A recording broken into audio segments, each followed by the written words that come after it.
Welcome, wanderer of the atomic age, to a journey through humanity's greatest betrayal disguised as salvation.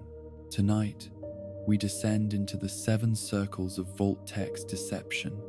from simple shelters to laboratories of human suffering, each level revealing darker truths about corporate ambition and the price of survival. So settle in, close your eyes when ready, and let the gentle hum of generators and the distant echo of sealed doors carry you into peaceful slumber. We'll explore together how hope became horror, how safety became experimentation, and how humanity's guardians became its greatest predators in the underground tombs of pre-war America. Welcome, fellow dweller in the atomic age, to the grand deception that began not with the falling of bombs but with the falling of promises, whispered through television screens and printed on glossy brochures that painted nuclear annihilation as merely an inconvenience that proper planning could overcome. Tonight we explore how America's greatest corporation transformed existential terror into marketing opportunity, how the specter of atomic death became the foundation for the most elaborate lie in human history, and how millions of families traded their life savings for tickets aboard ships of salvation that were actually laboratories of suffering disguised as shelters of hope. The story begins not in the underground chambers where so much horror would unfold, but in the gleaming corporate boardrooms of Vault-Tech Corporation during the years when atomic anxiety gripped the American consciousness like a fever that no medicine could cure. The 1950s and 60s had introduced the world to the terrible beauty of nuclear power, and with that beauty came the unavoidable knowledge that humanity had finally created weapons capable of ending civilization itself. Children practiced duck and cover drills in school gymnasiums, while their parents built backyard fallout shelters and stockpiled canned goods against the day when the sirens would wail and the sky would burn with atomic fire. This was the psychological landscape that Vault-Tech's marketing department inherited and transformed into the foundation for their corporate empire. They understood that fear, properly channeled, could become the most profitable emotion in human experience. Americans were already terrified of nuclear war, already convinced that atomic conflict was inevitable rather than merely possible. All Vault-Tech needed to do was offer them hope, package that hope in scientific terminology and patriotic imagery, then charge premium prices for the privilege of believing that survival was not just possible, but guaranteed for those wise enough to plan ahead. The genius of Vault-Tech's approach lay not in creating fear, but in transforming existing terror into purchasing decisions. Their advertisements did not dwell on the horrors of nuclear warfare or the suffering that atomic weapons would inflict upon human flesh. Instead, they focused on the comfortable domesticity that would continue uninterrupted in their underground facilities, the normal family life that would flourish beneath the earth while the surface world healed from its atomic wounds. Their promotional materials showed children playing in recreational areas, families sharing meals in communal dining halls, and couples strolling through hydroponic gardens that bloomed eternally beneath artificial suns. The Vault Boy mascot became the smiling face of nuclear optimism, his perpetual thumbs-up gesture suggesting that atomic apocalypse was merely another challenge that American ingenuity and positive thinking could overcome. This cheerful cartoon character appeared on everything from instruction manuals to children's lunchboxes, his grin transforming the ultimate human nightmare into something approaching a camping adventure that would last a few years before everyone could return to their normal lives with interesting stories to tell their neighbors. Vault-Tech's promotional campaigns were marvels of psychological manipulation disguised as public service announcements. They sponsored educational programs in schools, teaching children about radiation safety while subtly advertising the superiority of their shelter systems. They funded scientific conferences where carefully selected experts would discuss the likelihood of nuclear conflict and the importance of civilian defense preparations. Most effectively, they created demonstration vaults in major cities, allowing potential customers to tour underground facilities that showcased the comfort and convenience of subterranean living. These demonstration vaults were theatrical masterpieces of corporate deception, designed to address every concern that potential customers might have about spending extended periods underground. The living quarters were spacious and well-appointed, furnished with pre-war luxury that suggested life in the vaults would be an upgrade rather than a hardship. The communal areas buzzed with carefully rehearsed activity, performed by paid actors who portrayed vault life as a combination of summer camp and luxury resort. Tour guides explained how advanced life support systems would maintain perfect climate control, how hydroponic gardens would provide fresh produce year-round, and how recreational facilities would ensure that vault residents never experienced boredom or cabin fever. The technology demonstrations were particularly impressive, featuring working models of the systems that would sustain life underground for decades if necessary. Vault-Tec engineers had indeed solved the technical challenges of long-term subterranean habitation, creating air filtration systems that could remove radioactive particles while maintaining comfortable atmospheric conditions, water recycling technologies that could sustain communities indefinitely, and nuclear reactors compact enough to power entire underground cities while remaining safe enough to operate beneath residential areas. But the most sophisticated aspect of Vault-Tec's marketing approach was their customer selection process, which created artificial scarcity while allowing them to choose exactly which populations would serve as subjects for their various experiments. Not everyone could simply purchase vault space through normal commercial channels. Instead, Vault-Tec established elaborate application procedures that evaluated potential residents based on criteria that seemed rational but were actually designed to create specific demographic compositions within each facility. Some vaults were reserved for nuclear families with children of specific age ranges, creating populations suitable for studying generational indoctrination and childhood development under stress.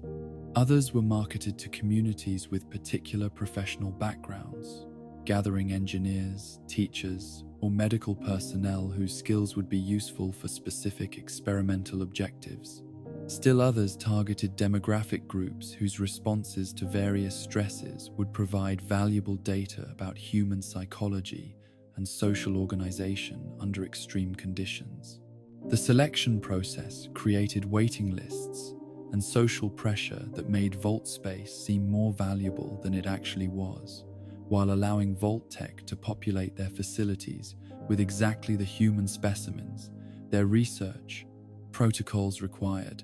Families competed for vault assignments, demonstrating their worthiness through community service, professional achievement, and social conformity.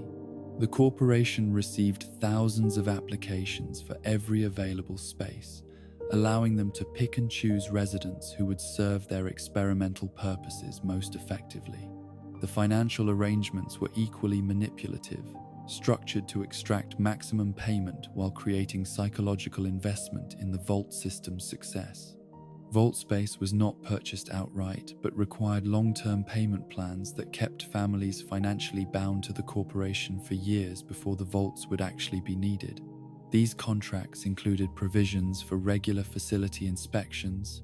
emergency drills, and orientation sessions that maintained constant contact between Vault-Tec and their future research subjects, while reinforcing the message that atomic war was inevitable and proper preparation was essential. The inspections and drills served multiple purposes beyond simple marketing reinforcement. They allowed Vault-Tec personnel to evaluate potential residents psychologically, identifying personality types that would be useful for specific experiments, while screening out individuals who might prove troublesome when the true nature of the Vault programs was revealed. They also provided opportunities to test various technologies and procedures that would be implemented once the vaults were sealed, ensuring that experimental protocols would function properly when they could no longer be modified or abandoned. The orientation sessions were particularly insidious, combining genuine safety information with subtle psychological conditioning that would make vault residents more compliant with authority and more accepting of unusual circumstances. Families learned about emergency procedures, radiation safety, and underground living techniques, but they also received subliminal messaging about the importance of following orders, trusting their overseers, and accepting that difficult decisions might be necessary for the greater good of the community. Vault-Tech's relationship with the United States government added legitimacy to their operations, while providing cover for activities that would have attracted unwanted attention if conducted by purely private organizations. The corporation presented itself as a patriotic enterprise serving national security interests, providing the civilian defense capabilities that would ensure American civilization could survive and recover from nuclear warfare. Government contracts and endorsements made vault space seem not just wise, but practically mandatory for responsible citizens who cared about their family's survival. The truth, of course, was far more complex and considerably more sinister. The government officials who endorsed Vault-Tech's programs were not naive patriots but members of the Enclave, a shadow organization that viewed nuclear war not as a tragedy to be prevented, but as an opportunity to be exploited. They saw the Vault system not as civilian defense, but as the largest human experimentation program in history, providing data that would be essential for their own survival and expansion plans. The Enclave's agenda went far beyond simple post-war recovery, or even American dominance in a nuclear wasteland. Their ultimate goal was interstellar colonization, the establishment of human colonies on distant worlds that would serve as backup civilizations if Earth became completely uninhabitable. The Vault experiments were designed to provide crucial information about human psychology, social organization, and biological adaptation under the extreme conditions that space colonization would require. Every aspect of the Vault program served this larger purpose, though the connection was hidden beneath layers of corporate bureaucracy and government secrecy. The isolation experiments tested human psychological endurance during the decades-long journeys that interstellar travel would require. The resource management studies provided data about minimum survival requirements for generation ships with limited carrying capacity. The social control experiments explored governance systems that could maintain order in closed communities where escape was impossible and outside authority was non-existent. The biological and technological experiments were even more directly relevant to space colonization, testing genetic modification techniques that might be necessary for human adaptation to alien environments, and evaluating life support technologies that would need to function reliably for centuries without outside maintenance or remplacement par. The Vault residents were not customers or citizens, but laboratory animals, their entire lives reduced to data points in research programs they did not know existed and would never have consented to join if they had understood their true purpose. But perhaps the most chilling aspect of Vault-Tech's deception was the scale and thoroughness of their commitment to maintaining the illusion of benevolent service. Thousands of employees worked for the corporation, from engineers and scientists to marketers and administrators, and the vast majority of them genuinely believed they were participating in a humanitarian effort to save American lives from nuclear annihilation. Only a small circle of executives and government liaisons understood the true nature of the Vault program, while everyone else performed their duties with the conviction that they were serving the greatest good. This compartmentalization was essential to the program's success ensuring that the facade of corporate responsibility would be maintained even under intense scrutiny from investigators or journalists who might question Vault-Tec's methods or motivations. The engineers who designed life support systems believed they were creating technologies that would preserve human life. The psychologists who developed social programs thought they were helping communities maintain mental health under stressful conditions. The security personnel who implemented control measures were convinced they were protecting Vault residents from external threats and internal disruption. The few employees who did discover the experimental nature of their work faced a choice between complicity and elimination, with most choosing silence over the alternative. Those who attempted to expose the truth found themselves discredited, terminated, or worse, while their warnings were dismissed as the fantasies of disgruntled former workers seeking revenge against their former employers. The corporate machinery of reputation management and information control ensured that uncomfortable truths remained buried beneath layers of plausible deniability and professional public relations. As the political situation deteriorated during the final years before the Great War, Vault-Tec's marketing efforts intensified rather than decreased, with their advertisements becoming increasingly urgent and their customer recruitment more aggressive. They understood that nuclear conflict was not just likely but inevitable, and they needed to complete their experimental populations before the bombs fell and their research opportunities disappeared forever. The final months saw a frenzy of vault construction and resident placement as the corporation rushed to implement research protocols that had been years in development. The families who received their vault assignments during this period had no way of knowing that they were not being saved but delivered into carefully designed nightmares that would test the limits of human endurance and adaptability. They packed their belongings with gratitude and relief, convinced that their foresight and preparation had secured their survival, while their less prudent neighbors would face the atomic fire with no protection beyond prayer and luck. When the air raid sirens finally sounded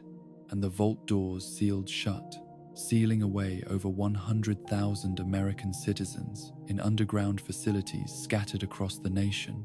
those who entered believed they were beginning a temporary exile that would end with their triumphant return to a healing world. Instead, they had become unwitting participants in research programs that would continue for generations, their suffering and adaptation providing data that would serve agendas they could never imagine, while their children and grandchildren inherited the consequences of choices they had never been allowed to make. The Great Deception was complete. Its success measured not in lives saved but in variables tested, hypotheses confirmed, and research objectives achieved through methods that transformed corporate boardrooms into war rooms and marketing campaigns, into recruitment drives for the most extensive human experimentation program in recorded history. The price of this knowledge would be paid by families who thought they were purchasing safety but instead had bought tickets to laboratories of suffering disguised as shelters of hope. Among the 122 vault facilities that Vault-Tec constructed across the American landscape, 17 stood as monuments to what might have been, proof that the corporation possessed both the technology and the expertise to fulfill every promise they had made to the terrified families who sought shelter beneath the earth. These control vaults, as they would later be designated in corporate documents that few living souls would ever read, functioned exactly as advertised in the glossy brochures and cheerful promotional films that had convinced millions of Americans to invest their life savings in underground salvation. The existence of these 17 functional facilities reveals the most damning truth about Vault-Tec's grand deception, for they demonstrate beyond any doubt that every horror inflicted upon the residents of the other 105 vaults was deliberate rather than accidental, chosen rather than inevitable, designed rather than coincidental. The corporation that built Vault 8 in the Nevada desert with its perfectly functioning life support systems and reliable Garden of Eden creation kit,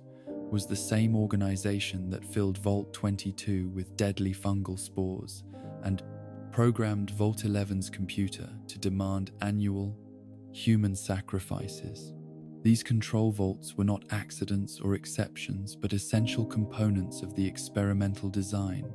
providing baseline data against which the results of all other experiments could be measured and evaluated. Without functional vaults producing successful communities,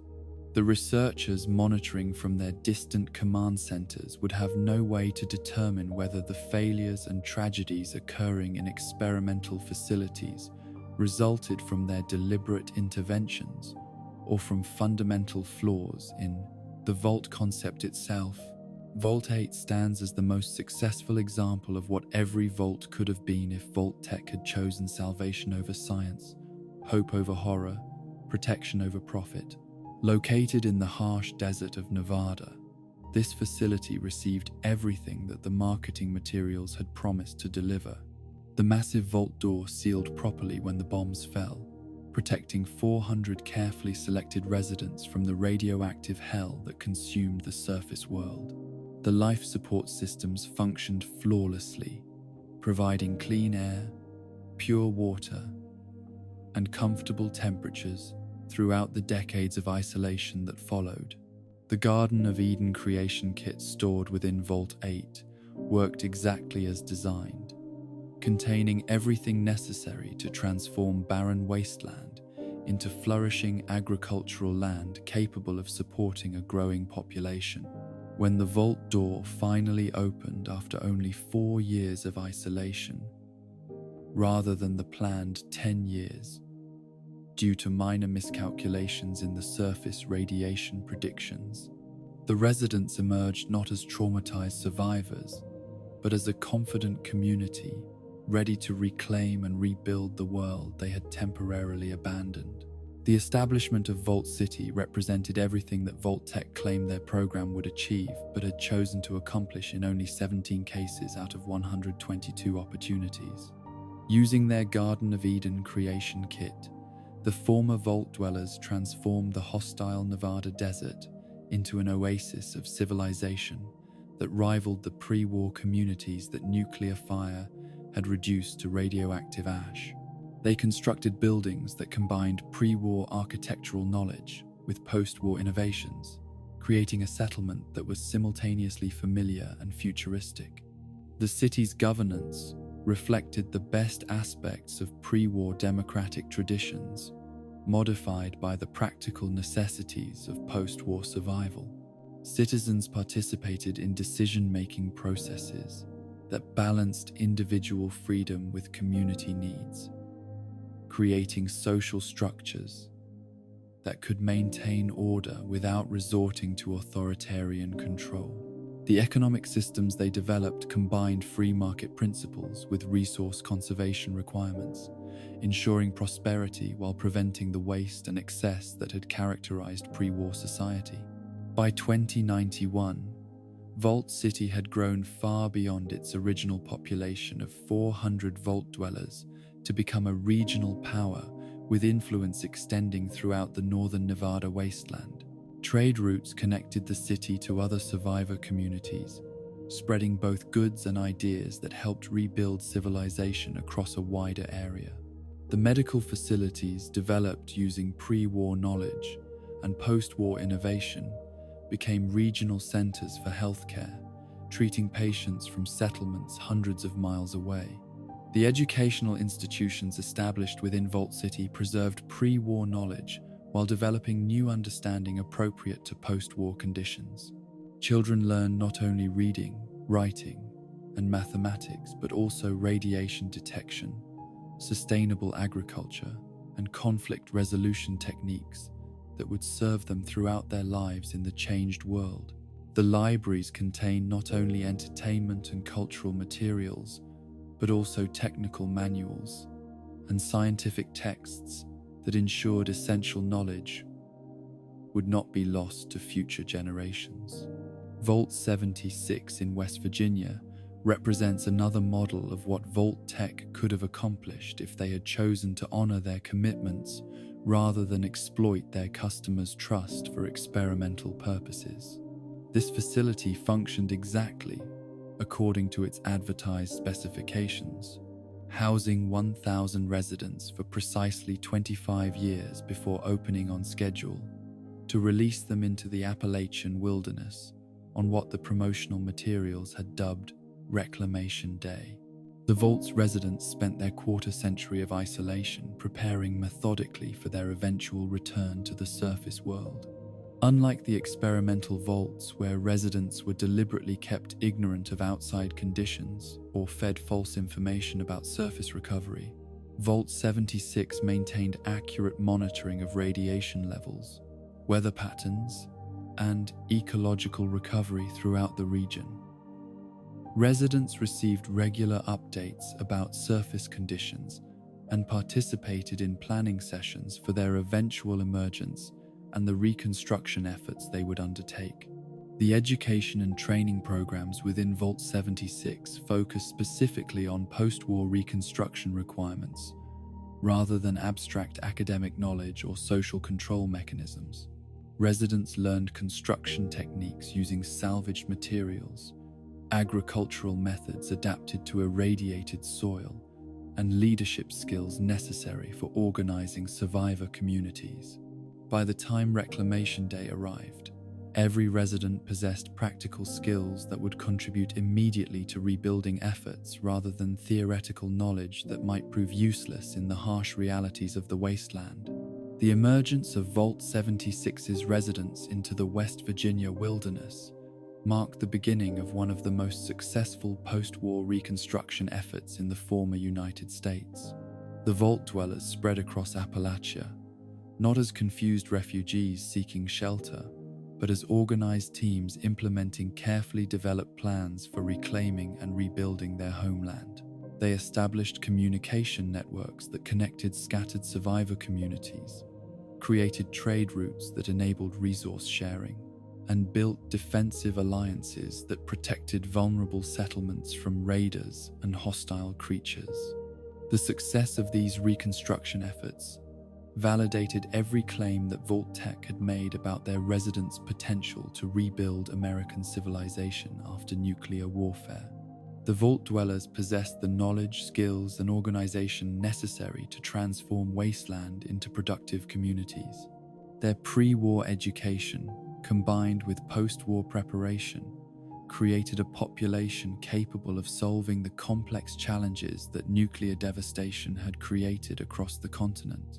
Vault 3 in the Mojave Desert had operated successfully for generations before falling to external threats that no vault, no matter how well designed, could have prevented indefinitely. This facility housed a thriving community that had developed sustainable agriculture, efficient governance, and rich cultural traditions during their decades of underground existence.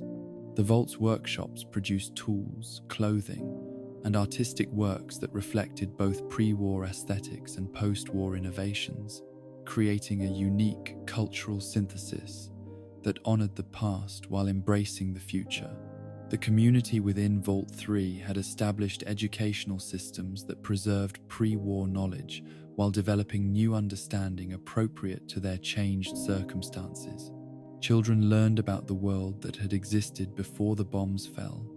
but also gained practical skills for surviving and thriving in the world that existed after nuclear fire had reshaped the landscape. Their cultural celebrations combined pre-war holidays with new traditions that celebrated survival, community,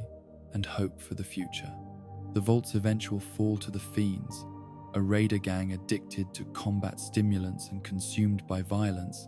represented not a failure of Vault technology or organization,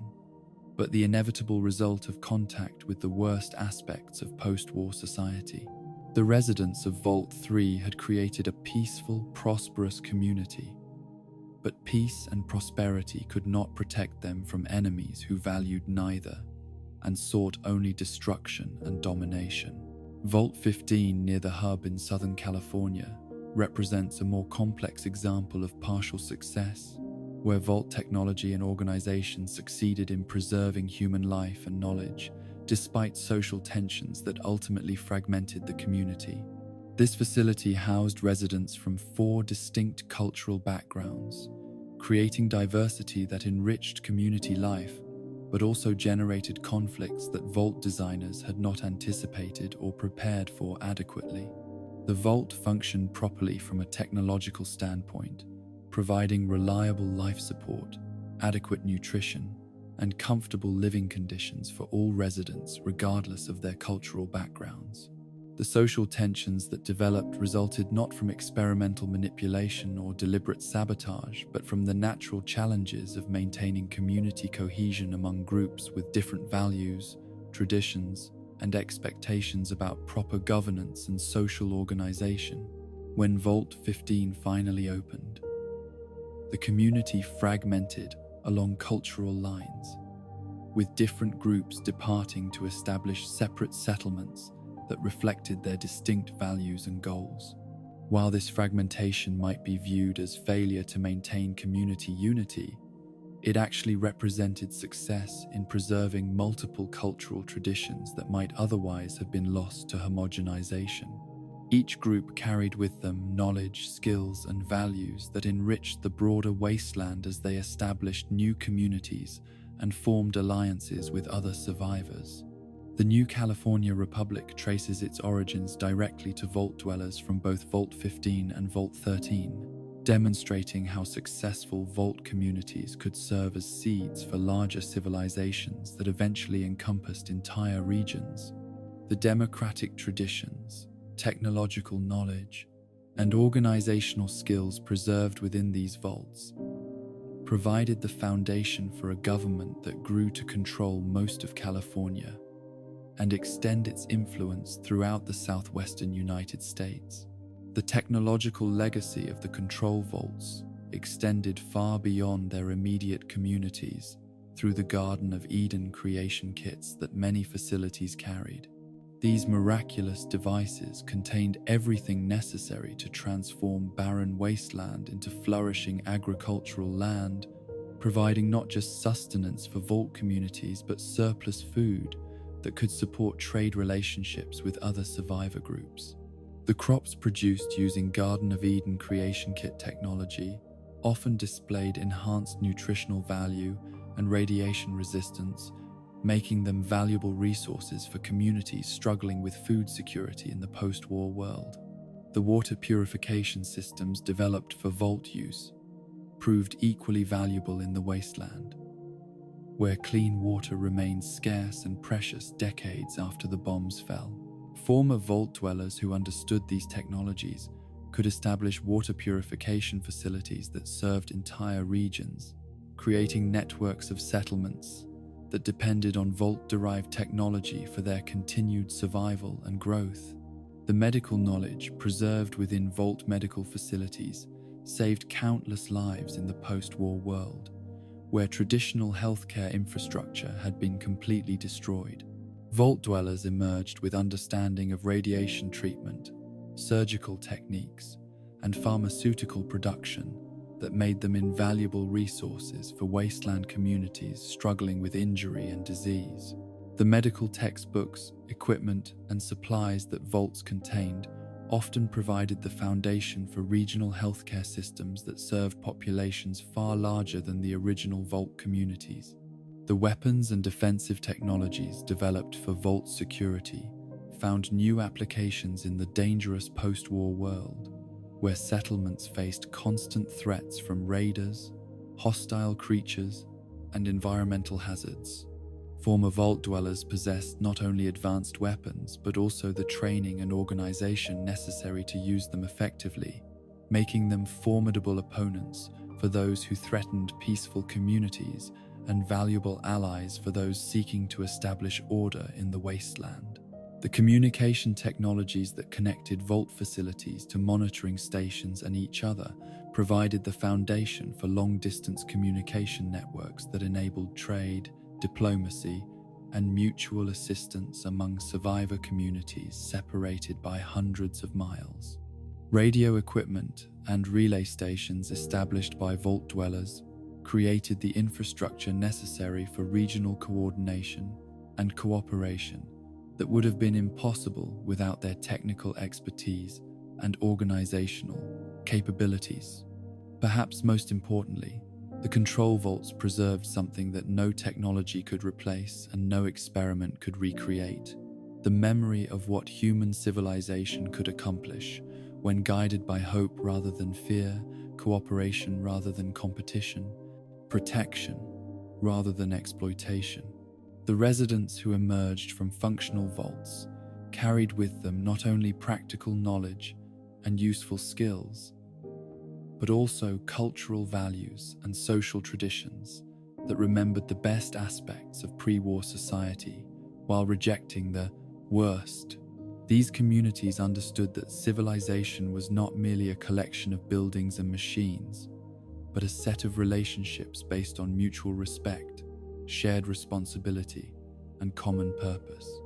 They had maintained democratic governance, educational opportunities, cultural celebrations, and artistic expression throughout their underground exile, proving that human dignity and creativity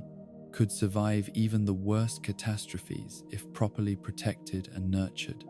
The success of the 17 control vaults stands as an eternal accusation against Vault-Tech's corporate leadership and their government collaborators,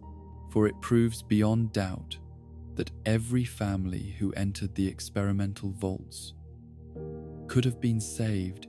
if salvation, rather than science, had been the true objective. Every child who died in fungal infection experiments could have lived to contribute to wasteland reconstruction. Every community that descended into cannibalism or violence could have emerged as a beacon of civilization in the post-war darkness. The Garden of Eden creation kits that worked perfectly in control vaults were deliberately sabotaged or withheld from experimental facilities where they could have prevented starvation and agricultural failure. The water purification systems that functioned reliably for decades in functional vaults were programmed to fail at specific times in experimental facilities to create artificial scarcity. The life support systems that maintained comfortable conditions in control vaults were modified to create stress through temperature fluctuations, air quality problems, or power failures in facilities where human endurance was being tested. The educational materials available in control vaults were replaced with propaganda and misinformation in experimental facilities where social control was being evaluated. The communication systems that provided accurate information about surface conditions to residents of functional vaults were programmed to deliver false data or threatening messages to residents of experimental facilities where psychological manipulation was being studied. The weapons and defensive equipment that protected control vault residents from internal and external threats were removed or sabotaged in experimental facilities where violence and conflict were desired outcomes. The medical supplies that ensured health and longevity in functional vaults were contaminated or restricted in experimental facilities where disease progression and treatment effectiveness were being monitored. Every technology, every resource, every system that enabled the 17 control vaults to fulfill their promises of protection and preservation was available to all 122 facilities, but was deliberately denied to 105 of them in service of research objectives that valued data collection over human welfare. The corporate executives who made these decisions possessed complete knowledge of what they were condemning families to endure, yet they proceeded with their experiments because the potential benefits to their space colonization agenda outweighed any consideration of human suffering. The wasteland that emerged from beneath the radioactive clouds bore witness to both the heights and depths of human potential, with the successful communities established by control vault residents standing in stark contrast to the traumatized survivors and hostile factions that emerged from experimental facilities. The same corporate program that produced Vault City's prosperity and the new California Republic's democracy also created the super mutants of Vault 87 and the cannibalistic desperation that followed Vault 11's psychological torture. The control vaults remind us that hope was always possible, that salvation was always available, that protection was always achievable for those who deserved it, no less than the fortunate few who received it.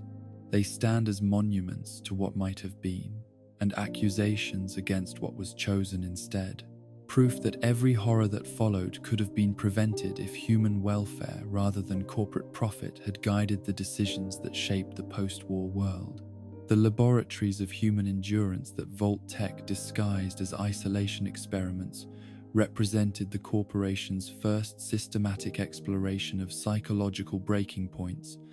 their initial steps beyond simple shelter provision into the realm of behavioral manipulation and social engineering that would define their true agenda. These vaults tested fundamental questions about human nature under stress, examining how long communities could maintain cohesion when cut off from the outside world, how authority structures evolved in closed systems, and what happened when hope itself became a variable to be manipulated by those who controlled information and resources. The isolation vaults were designed around a deceptively simple premise that masked profound cruelty in its implementation. Every human society throughout history had developed within larger networks of communication and exchange, deriving strength and stability from connections to other communities, other sources of knowledge, other possibilities for growth and change. Vault-Tech's researchers understood that severing these connections would create unprecedented psychological stress, and they wanted to measure exactly how much stress different populations could endure before their social structures collapsed entirely. But isolation itself was not the primary objective of these experiments. The corporation's scientists were more interested in the authority structures that would emerge when communities faced extended periods of complete dependence on their designated leaders, when questioning those leaders could mean death for everyone, and when alternative sources of information or support simply did not exist. They wanted to create conditions where obedience to authority would become so essential for survival that residents would accept any command, no matter how unreasonable or cruel, rather than risk the community fragmentation that might result from resistance. Vault 101, nestled beneath the hills of the capital wasteland, and marketed as the jewel of the wastes, embodied these principles with a purity that would have impressed the most dedicated students of totalitarian psychology. The facility's promotional materials had promised residents a temporary refuge from nuclear devastation, a safe haven where families could wait out the worst effects of atomic warfare before emerging to reclaim and rebuild their homeland. The reality implemented within the vault's sealed chambers transformed this promise of temporary sanctuary into a permanent prison where escape was forbidden, and even the desire for freedom was treated as mental illness. The overseer of Vault 101 received standing orders that were never to be questioned or modified, commands that superseded any consideration of resident welfare or changing surface conditions. The vault was never to be opened, regardless of how much time passed, how safe the outside world became, or how desperately the residents might wish to leave. Anyone who suggested opening the vault door was to be identified as a dissident and dealt with through whatever means the overseer deemed necessary to maintain order and compliance. This absolute prohibition on departure created psychological conditions that no human community had ever been forced to endure for extended periods. The residents could not leave, could not send messages to the outside world, could not even learn accurate information about conditions beyond their sealed door. They were completely dependent on their overseer for everything from food and water to information about the world they had left behind, creating power relationships that exceeded those found in the most oppressive pre-war dictatorships. The social structure that emerged within Vault 101 demonstrated how quickly democratic traditions could be abandoned when survival appeared to depend on absolute obedience to centralized authority. The overseer became not just an administrator, but a quasi-divine figure whose word was law and whose decisions could not be questioned without risking exile, imprisonment, or worse. Residents who had once been independent citizens with rights and freedoms became subjects whose only function was to obey orders and maintain the systems that kept their underground society functioning. The Vault's educational systems were modified to reinforce these power relationships, teaching children that questioning authority was selfish and dangerous, that the outside world was too hostile to survive, and that their safety depended entirely on maintaining the social order that kept them sealed underground. Generations of children grew up knowing no other world than the Vault's corridors, accepting the overseer's authority as natural and inevitable, viewing any suggestion of opening the door as madness or treason against the community that had sheltered them. The psychological damage inflicted by this system became apparent when James, the father of the Vault's future protagonist, committed the ultimate act of rebellion by escaping to the surface world in search of equipment for a water purification project. His departure shattered the fundamental myth that had sustained Vault 101's society for decades, proving that escape was possible and that the surface world was habitable rather than the radioactive wasteland that residents had been led to believe still existed. The Vault's response to James's escape revealed the true nature of the control system that Vault Tech had implemented. Rather than celebrating the news that the outside world was safe for human habitation, the Overseer and his security forces treated the escape as a catastrophe that threatened the Vault's entire social order. They instituted security crackdowns, identified potential dissidents for elimination, and attempted to suppress any information about James's successful departure that might encourage others to follow his example. The Lone Wanderer's eventual escape from Vault 101 represented not just personal liberation, but the complete failure of Vault Tech's isolation experiment, proving that human desire for freedom could not be permanently suppressed, no matter how thoroughly authority figures controlled information and resources. The journey into the capital wasteland that followed demonstrated everything the Vault's residents could have accomplished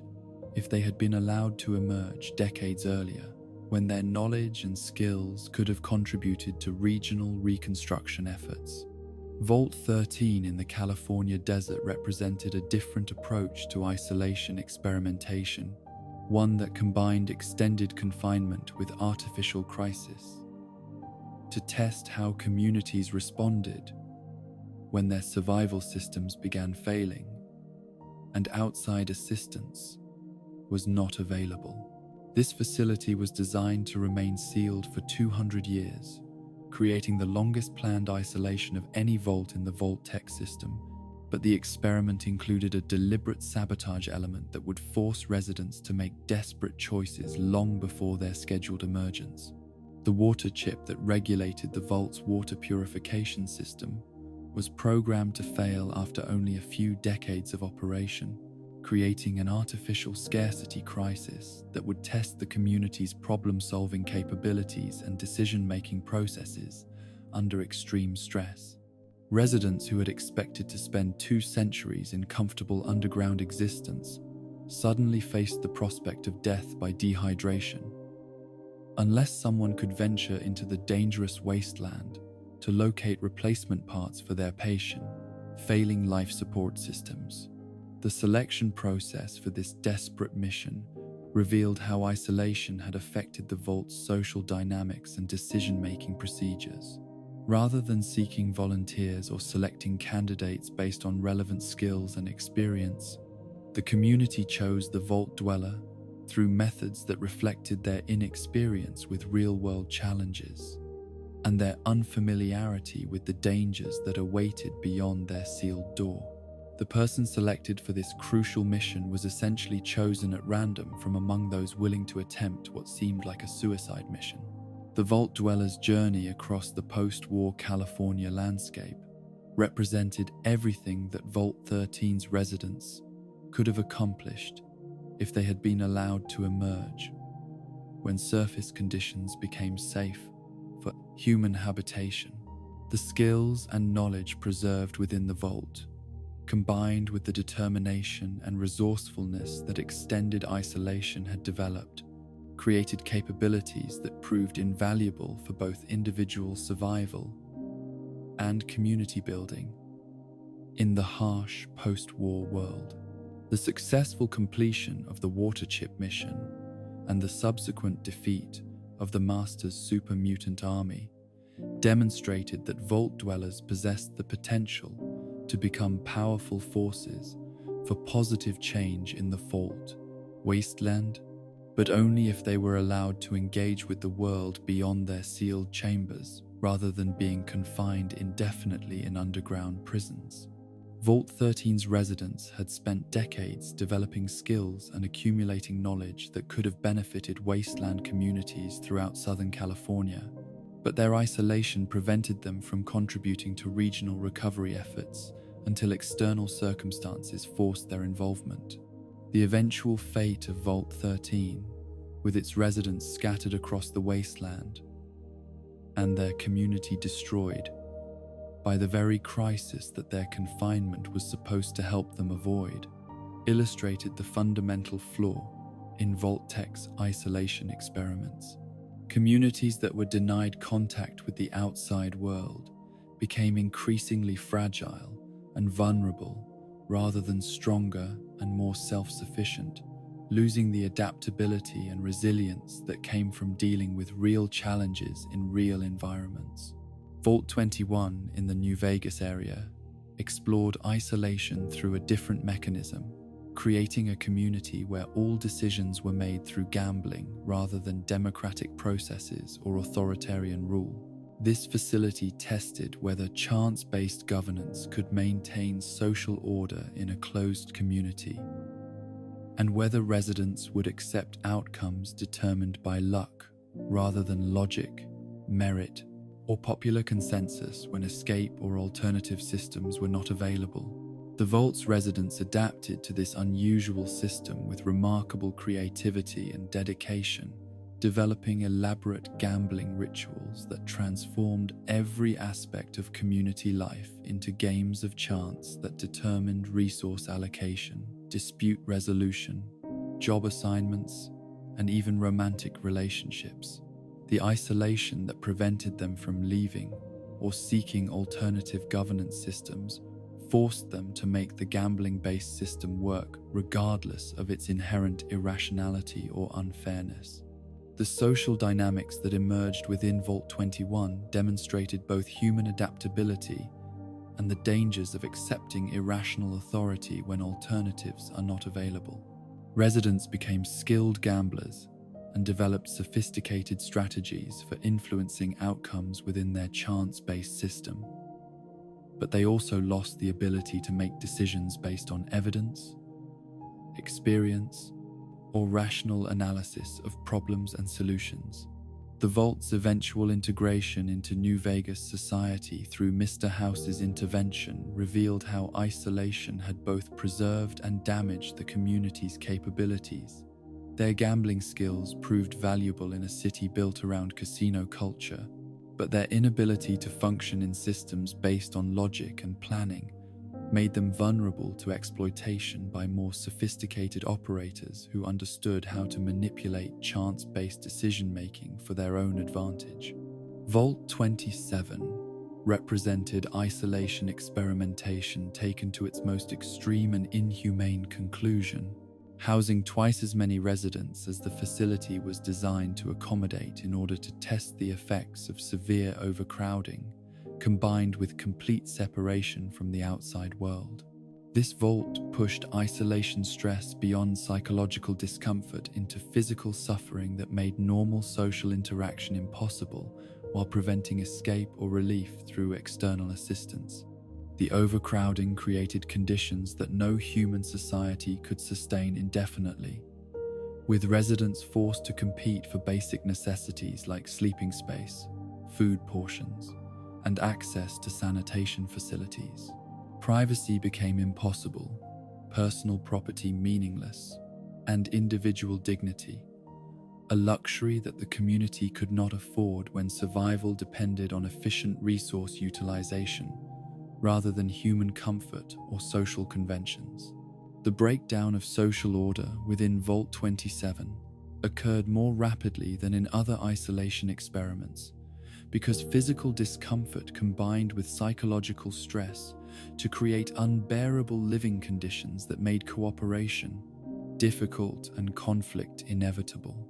Residents began abandoning the vault in small groups rather than enduring conditions that had become worse than the uncertain dangers of the post-war wasteland, choosing the risks of radiation and hostile creatures over the certainty of continued suffering in their underground prison.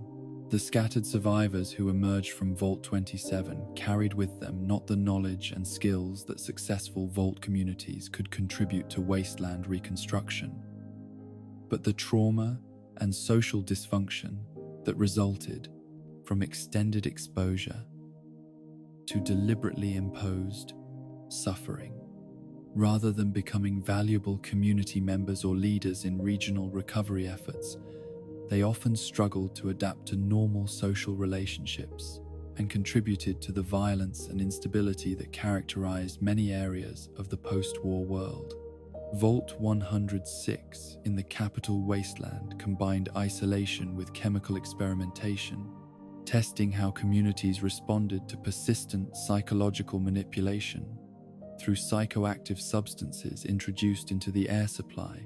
without the residents' knowledge or consent. This facility explored whether isolation could be made even more stressful through chemical agents that induced paranoia, hallucinations,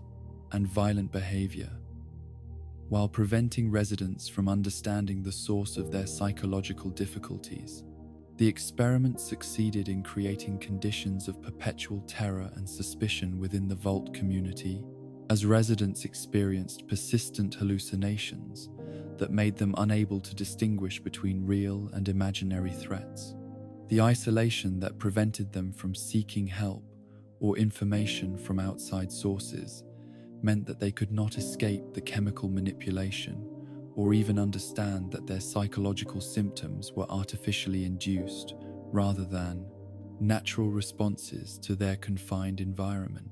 The complete breakdown of social order that occurred within Vault 106 demonstrated how isolation could transform even relatively mild forms of psychological manipulation into devastating community disasters. Residents who might have been able to cope with chemical exposure if they had access to medical assistance or alternative living arrangements became victims of a psychological warfare campaign that destroyed their ability to function as individuals or as a community.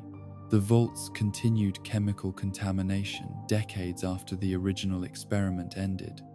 illustrated how isolation experiments could create lasting dangers that affected not only the original residents, but also anyone who encountered the facilities years later.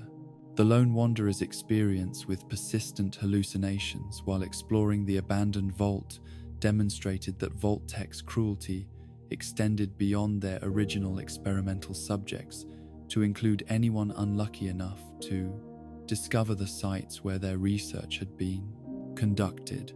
The isolation experiments revealed fundamental truths about human psychology and social organization that Vault Tech's researchers used to develop more sophisticated forms of manipulation and control in their later experimental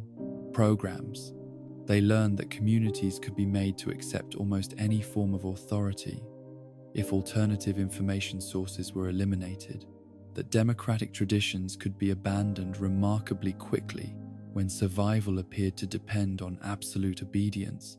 and that isolation could transform relatively mild stresses into community-destroying catastrophes. But perhaps most importantly, these experiments demonstrated that human beings were far more adaptable and resilient than the corporate researchers had expected. Finding ways to maintain dignity, hope, and humanity even under conditions designed to break their spirits and destroy their social bonds. The residents of isolation vaults, who eventually escaped or were rescued,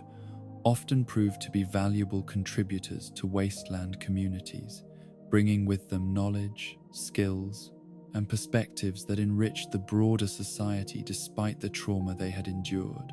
The successful escapes from vaults like 101 and 13 proved that human desire for freedom could not be permanently suppressed through isolation and psychological manipulation, while the community-building efforts of former vault residents demonstrated that the knowledge and skills preserved in underground facilities could contribute positively to regional reconstruction if they were allowed to engage with the wider world rather than being confined indefinitely in underground laboratories. The failure of isolation experiments to produce the completely obedient and controllable populations that Vault-Tech's researchers had hoped for led the corporation to develop more sophisticated and cruel experimental protocols in their later facilities, but the fundamental human qualities that isolation could not destroy would continue to emerge in every subsequent experiment, proving that consciousness and dignity could survive even the most systematic attempts to eliminate them through corporate-sponsored cruelty disguised as scientific research. The laboratories of human need that Vault-Tech constructed beneath the American landscape represented the corporation's most calculated exploration of how basic requirements for survival could be transformed into instruments of torture. Their systematic investigation of what happened when communities received either far too much or desperately too little of the resources that sustained life and sanity. These experiments pushed beyond simple isolation into the realm of biological manipulation, testing whether human societies could maintain their moral foundations when abundance became curse or scarcity became weapon,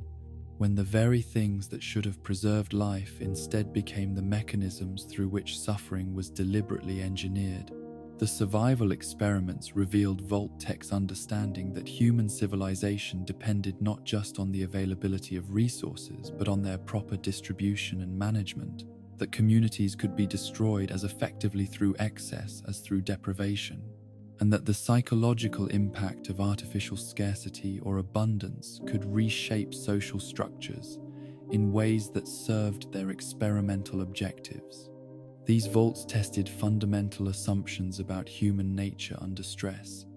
examining whether societies would maintain their cooperative values when cooperation became dangerous, whether individuals would sacrifice themselves for community welfare when community welfare was deliberately threatened, and whether moral principles could survive when following them might mean death for everyone. Vault 34, near New Vegas, embodied the principle of destructive abundance, housing a community that possessed more weapons and ammunition than any civilian population could possibly need or use constructively. This facility tested whether access to unlimited firepower would create security and confidence, or whether it would generate paranoia and violence, whether armed communities were more stable than unarmed ones, or whether weapons themselves became sources of conflict that destroyed the peace they were meant to protect. The Vault's designers had stocked the armory with enough military-grade weapons to equip several battalions, creating conditions where every resident could possess multiple firearms, along with sufficient ammunition to sustain extended conflicts. The experiment examined whether this abundance of destructive capability would create a perfectly secure society where crime and violence were impossible due to universal deterrence, or whether it would generate arms races and factional conflicts that would tear the community apart from within. The residents of Vault 34 initially embraced their unusual circumstances with enthusiasm, viewing their well-stocked armory as evidence of Vault-Tech's commitment to their security and their ability to defend themselves against any threat that might emerge from the post-war wasteland. They established militia units, conducted regular training exercises, and developed elaborate protocols for weapons, maintenance, and ammunition conservation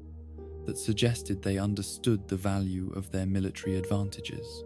But the psychological effects of living in an environment where everyone possessed the capability to kill everyone else created social tensions that no amount of training or protocol could entirely eliminate. Disputes that might have been resolved through discussion or compromise in normal communities became potential shooting wars when all parties possessed military-grade weapons and the tactical knowledge to use them effectively. Trust became impossible when anyone could eliminate their neighbors at any moment, and cooperation deteriorated as residents began viewing each other as potential threats rather than community members.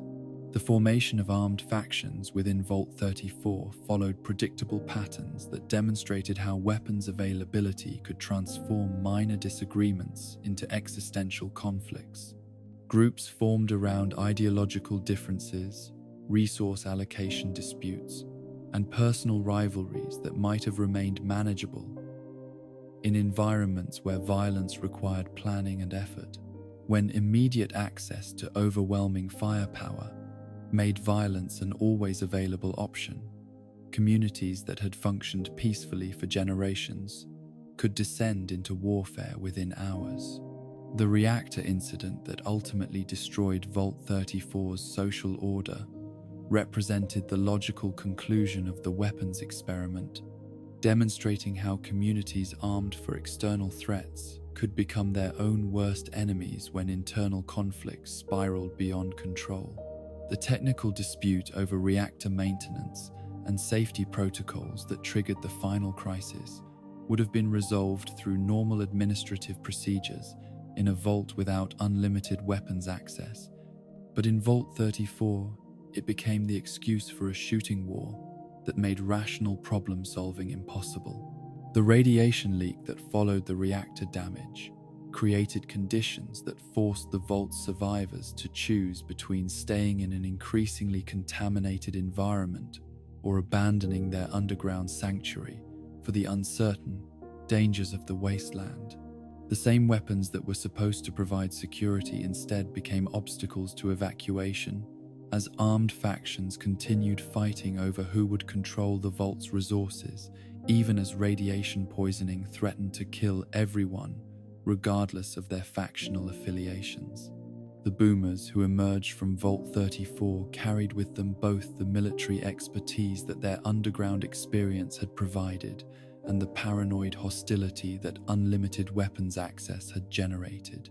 They established themselves at Nellis Air Force Base not as a community that welcomed contact with other wasteland factions, but as an armed fortress that shot at anyone who approached, viewing the outside world through the same lens of suspicion and violence that had destroyed their original community. The artillery skills that made the boomers formidable opponents in the post-war world demonstrated both the positive and negative aspects of Vault-Tech's weapons experiment. Their technical knowledge and tactical capabilities could have made them valuable allies for communities seeking to establish security and order in the dangerous wasteland, but their psychological conditioning made cooperation impossible,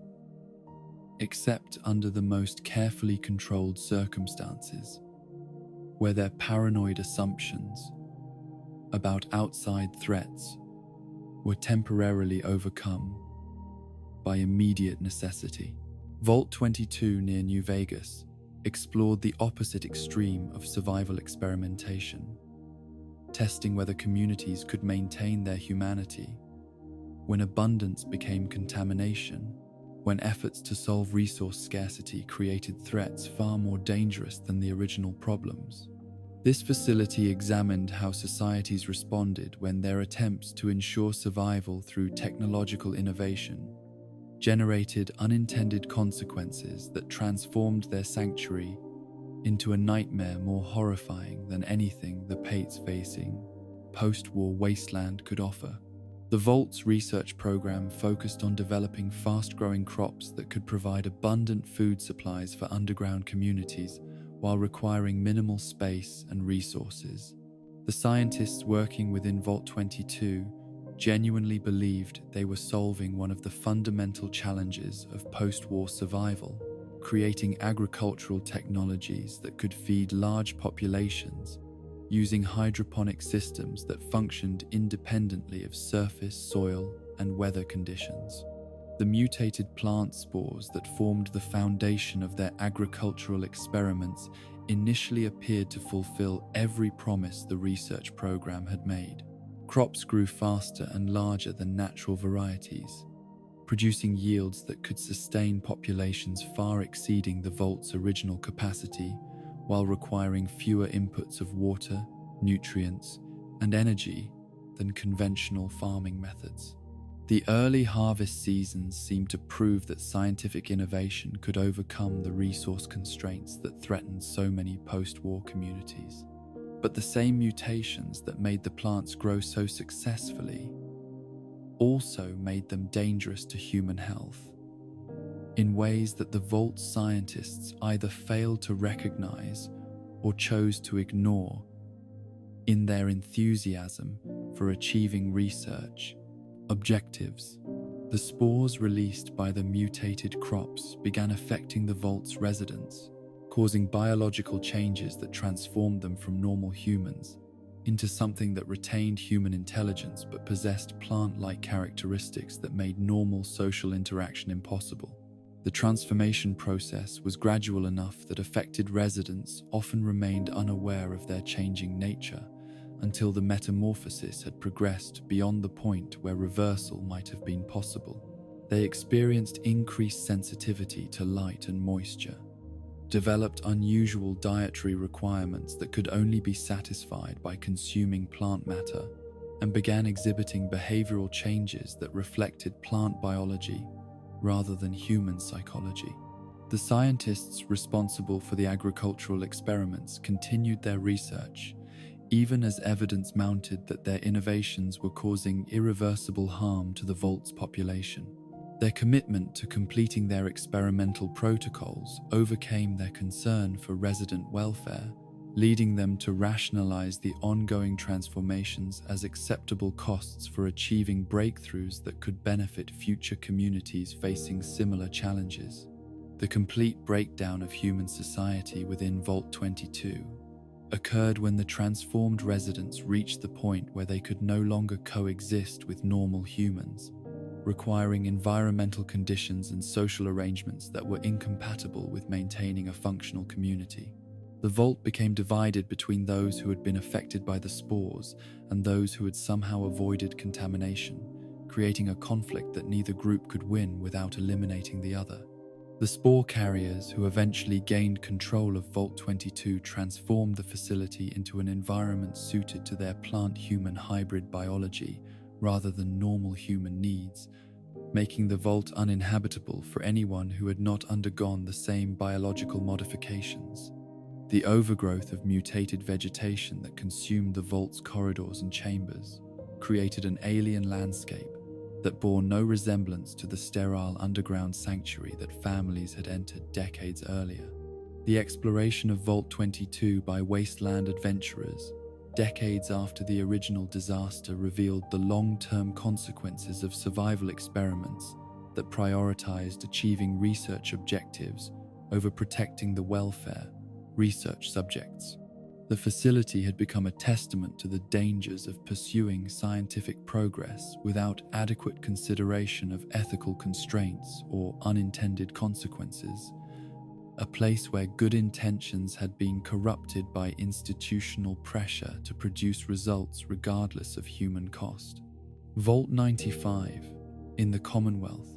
represented perhaps the most psychologically cruel of all survival experiments, testing whether communities built around recovery and mutual support could survive deliberate sabotage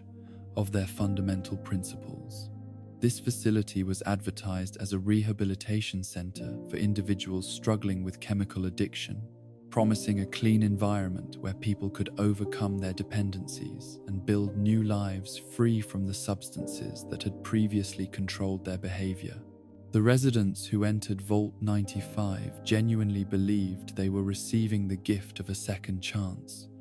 an opportunity to escape the cycle of addiction and desperation that had characterized their pre-war lives. The Vault's early years seemed to validate this promise, as residents successfully overcame their chemical dependencies through mutual support, structured activities, and medical treatment that addressed both the physical and psychological aspects of addiction recovery. The community that developed within Vault 95 embodied the best aspects of human cooperation and mutual aid, with residents supporting each other through the difficult process of rebuilding their lives without chemical crutches. They established educational programs, vocational training, and recreational activities that provided alternatives to the destructive behaviors that had previously dominated their existence, creating a society that prioritized healing and personal growth over competition and individual achievement. For 5 years, Vault 95 functioned exactly as its promotional materials had promised, demonstrating that people struggling with addiction could indeed build healthy communities when provided with appropriate support and freed from the environmental triggers that had previously undermined their recovery efforts. The success of the rehabilitation program seemed to prove that Vault-Tech's claims about providing genuine assistance to vulnerable populations were more than corporate marketing rhetoric. But the success itself was part of the experiment, designed to create conditions where the eventual sabotage would have maximum psychological impact on residents who had learned to trust their environment and each other. The 5 years of successful recovery were not the experiment's conclusion, but its setup, preparing residents for a test of their resilience and community bonds that would determine whether rehabilitation could survive deliberate attempts to undermine it. The activation of hidden chemical stashes throughout the vault represented a level of calculated cruelty that exceeded even Vault-Tech's usual standards for inflicting suffering on research subjects. The drugs that suddenly became available were not randomly distributed but specifically chosen to appeal to each resident's particular addiction patterns, creating temptations that were tailored to exploit their individual psychological vulnerabilities with scientific precision. The community's response to this artificial relapse crisis revealed both the strength of the bonds they had formed during their recovery period and the devastating effects of betrayal by the systems they had trusted to protect their sobriety. Some residents managed to maintain their recovery, despite the availability of their preferred substances, supporting each other through the crisis and working to remove the chemical temptations from their community environment. But the psychological impact of discovering that their supposedly safe environment had been deliberately contaminated with the substances they had struggled so hard to avoid proved more destructive than the physical availability of the port chemicals themselves. The knowledge that their recovery had been viewed as an experiment rather than a genuine rehabilitation effort destroyed the trust and mutual support that had been the foundation of their community's success. The violence and chaos that followed the artificial relapse demonstrated how quickly communities could collapse when their fundamental assumptions about safety and support were revealed to be illusions maintained by people who viewed their welfare as less important than research data. Residents who had supported each other through years of recovery turned against each other when they discovered that their entire experience had been manipulated for experimental purposes. The gunners who eventually occupied the abandoned vault found a facility that had been designed for healing, but had been transformed into a monument to institutional betrayal, a place where hope had been cultivated specifically so it could be destroyed more completely. The irony that a vault dedicated to overcoming destructive addictions had been taken over by people addicted to violence and conflict illustrated the long-term consequences of experiments that treated human suffering as acceptable costs for achieving research objectives. Vault 81 beneath Boston University represented a more complex form of survival experimentation, testing whether communities could maintain their moral principles when those principles conflicted with scientific research that might provide crucial benefits for future generations. This facility combined medical research with community development, creating conditions where residents had to choose between protecting their children from potentially harmful experiments and participating in research that might lead to treatments for diseases that affected the broader post-war population. The Vault's medical staff were genuine healthcare professionals rather than sadistic researchers, but they operated under protocols that prioritized research objectives over patient welfare in ways that created ethical dilemmas without clear solutions. The experiments they conducted on children were designed to develop treatments for diseases caused by radiation exposure, using methodologies that might help thousands of future patients, but required exposing dozens of current subjects to risks that their parents had not fully understood when they agreed to Vault residence. Dr. Penske's rebellion against the medical protocols represented a crucial moment when individual conscience overcame institutional authority, demonstrating that not everyone involved in Vault-Tech's experimental programs was willing to sacrifice human welfare for research objectives. His decision to sabotage experiments that put children at risk created conditions where the Vault's community could develop along more ethical lines, but it also illustrated the personal costs that resistance to institutional authority could impose on those brave enough to challenge systems they recognized as fundamentally wrong. The community that emerged from Dr. Penske's intervention developed its own approaches to medical research and child welfare that balanced scientific inquiry with ethical constraints, proving that communities could pursue knowledge and innovation without abandoning moral principles or treating vulnerable populations as expendable research subjects. Their success demonstrated that the false choice between scientific progress and human welfare that characterized so many Vault-Tech experiments was actually a reflection of institutional priorities rather than inevitable scientific progress requirements. Vault 111 in the Commonwealth explored survival through temporal manipulation, testing how individuals and families responded to extended separation caused by technological intervention rather than geographical isolation. The cryogenic preservation systems installed throughout this facility created conditions where some residents experienced the passage of time normally, while others were frozen for decades or centuries, creating social dynamics that no human community had ever been forced to navigate.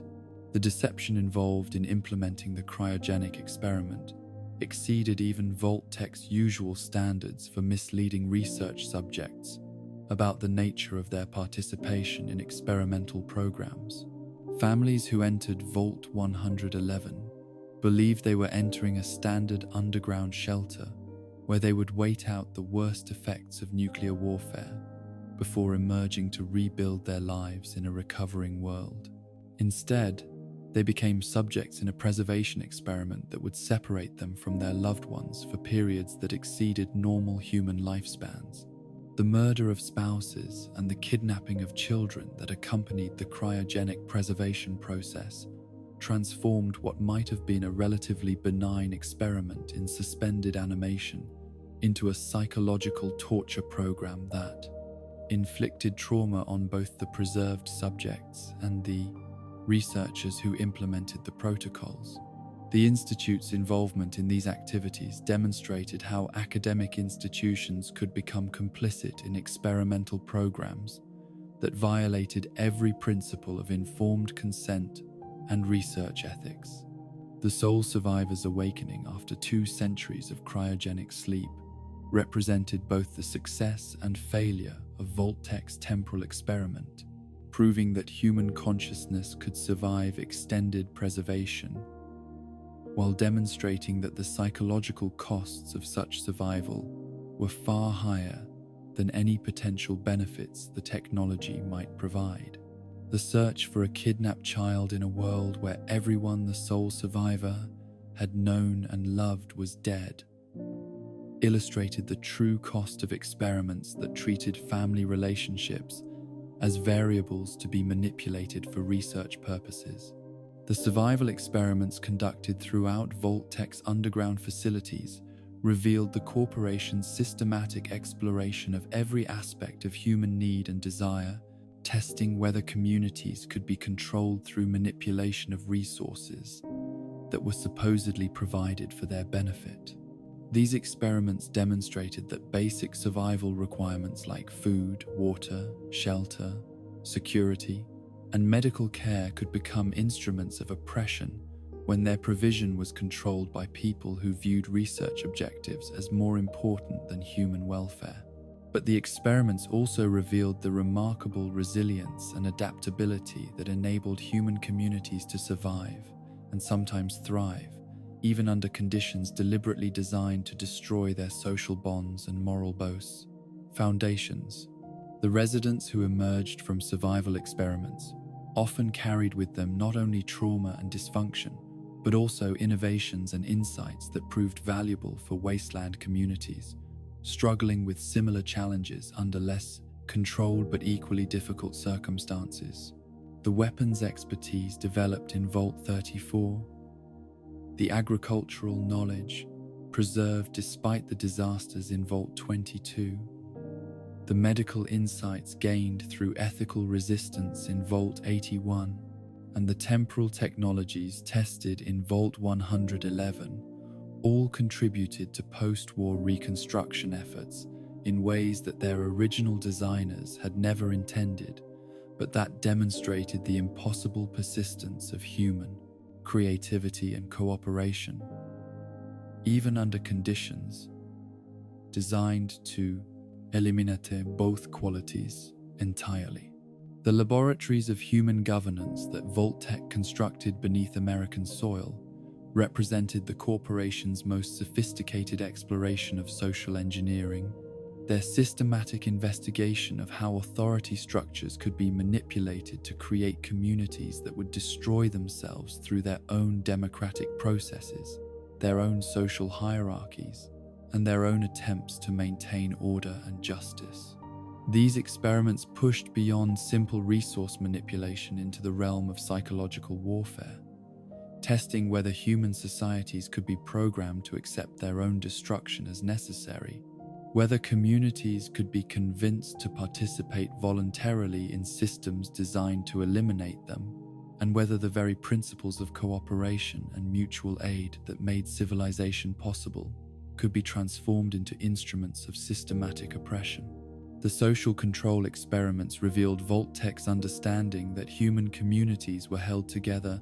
not merely by shared resources or common threats, but by beliefs about fairness, justice, and legitimate authority that could be manipulated through careful design of institutional structures and cultural narratives. These vaults tested fundamental assumptions about democratic governance, social hierarchy, and conflict resolution, examining whether societies would maintain their moral foundations when those foundations were systematically undermined by the very systems they trusted to protect their welfare and preserve their values. Vault 11 in the Mojave Desert embodied the ultimate expression of this approach, creating conditions where democracy itself became the mechanism through which a community was gradually consumed by its own commitment to following rules that had been designed to destroy it. This facility tested whether human societies would sacrifice individual members to preserve collective survival, whether democratic processes could legitimize systematic murder, and whether communities would continue following institutional procedures, even when those procedures required them to participate in their own gradual elimination. The Vault's computer system, speaking with the voice of institutional authority that residents had been conditioned to trust and obey, delivered the fundamental premise that would shape their underground existence for generations. One person must be sacrificed each year chosen through democratic processes that would ensure community participation in the selection, or everyone would die from systems failures that the computer claimed it could not prevent. This ultimatum transformed what should have been a sanctuary into a death machine operated by its own victims. The residents of Vault 11 initially responded to this demand with the horror and resistance that any normal community would display when confronted with institutional requirements for human sacrifice. They searched for alternatives, questioned the computer's authority, and attempted to find ways to preserve their community without participating in systematic murder. But the isolation that prevented them from seeking outside assistance, and the computer's control over their life support systems, meant that resistance appeared to guarantee death for everyone, rather than salvation for anyone. The gradual acceptance of the sacrifice system revealed how quickly moral principles could be abandoned when institutional authority insisted that abandonment was necessary for survival. The residents developed elaborate justifications for their participation in annual murders, convincing themselves that choosing one death to prevent many deaths was actually an expression of moral reasoning rather than capitulation to institutional evil. They transformed murder into civic duty, selection into democratic participation, and victim blaming into community protection. The electoral system that emerged around the sacrifice requirement demonstrated the corporation's sophisticated understanding of how democratic processes could be corrupted to serve anti-democratic purposes.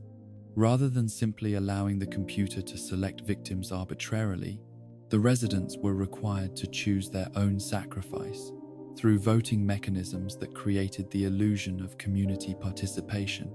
in decisions that had actually been imposed by external authority,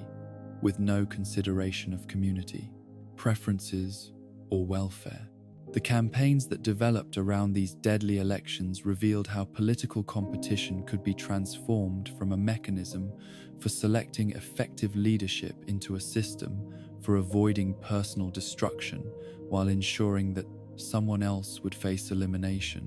Candidates used propaganda, bribery, intimidation, and character assassination, not to win support for their governing platforms, but to avoid being selected for sacrifice, creating political dynamics that rewarded cowardice and treachery while punishing integrity and community service.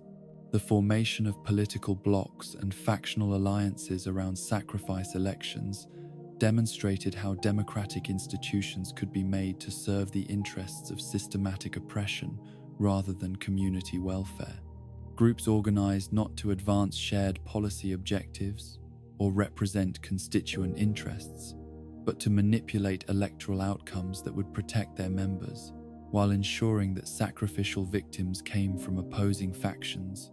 transforming democracy into a weapon that communities used against themselves. The psychological effects of participating in these electoral murder systems extended far beyond the immediate trauma of selecting victims for execution.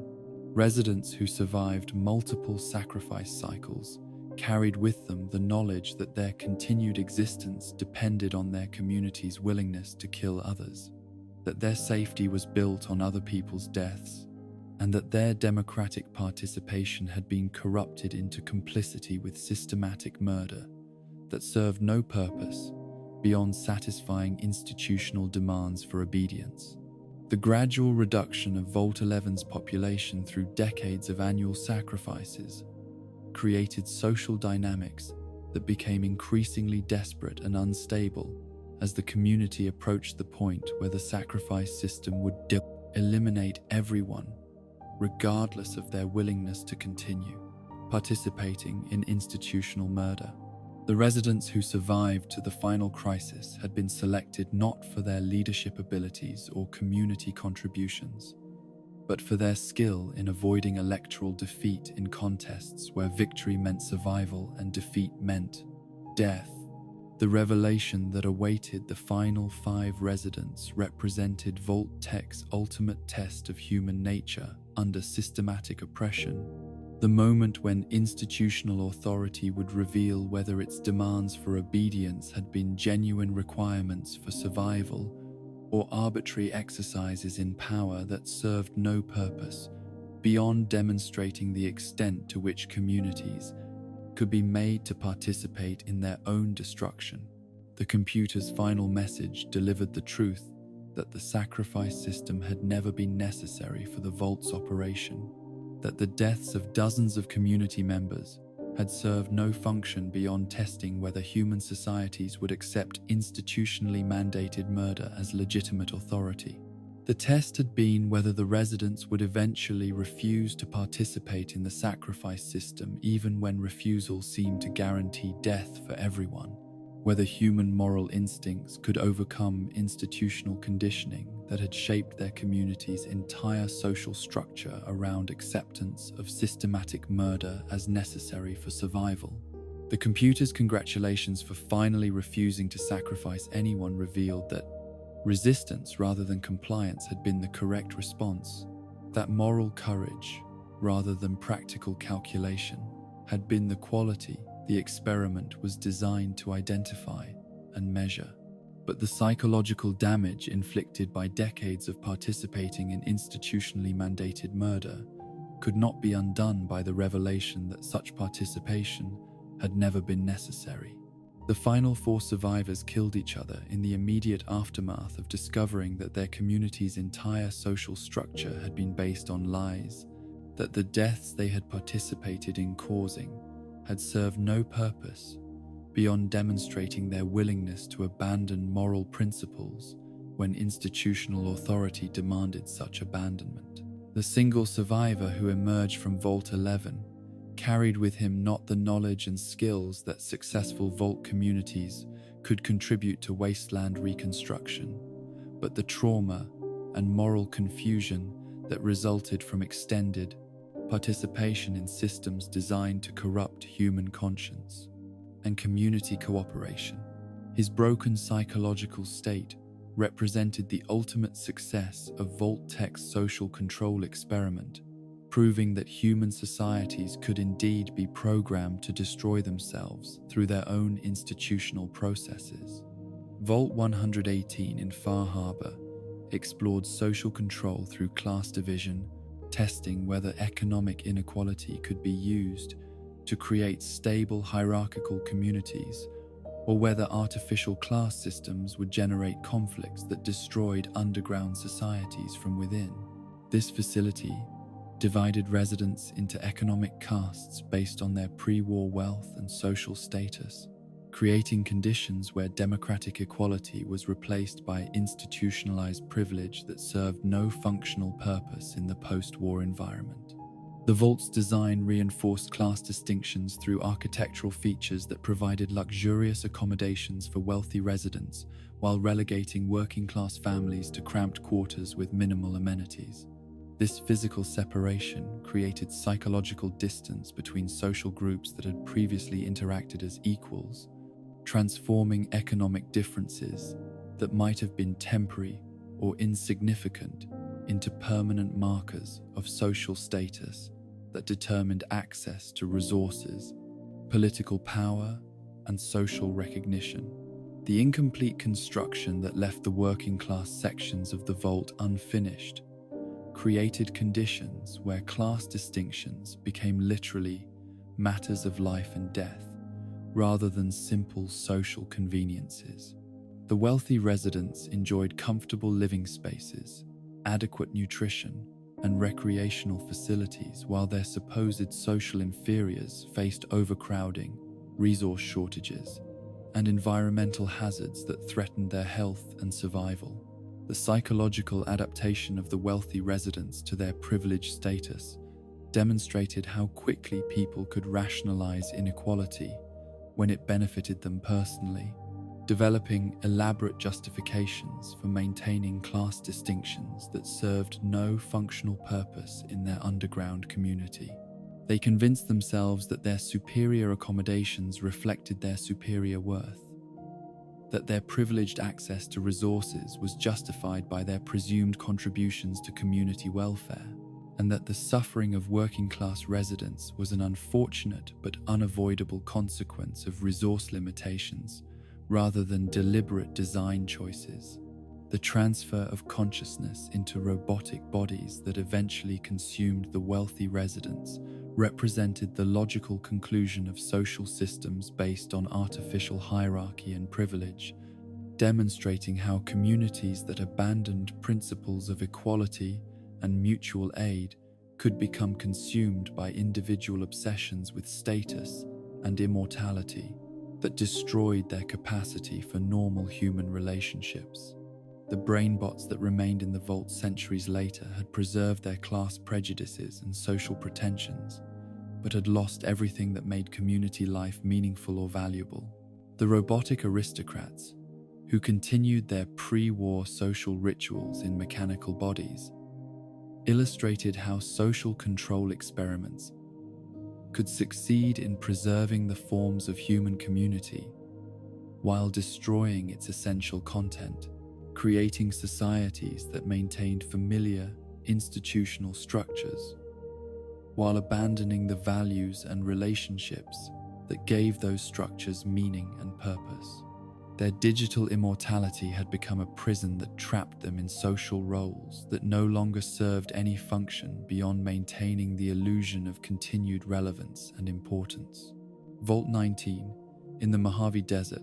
tested social control through manufactured paranoia, creating artificial divisions between residents who had no genuine conflicts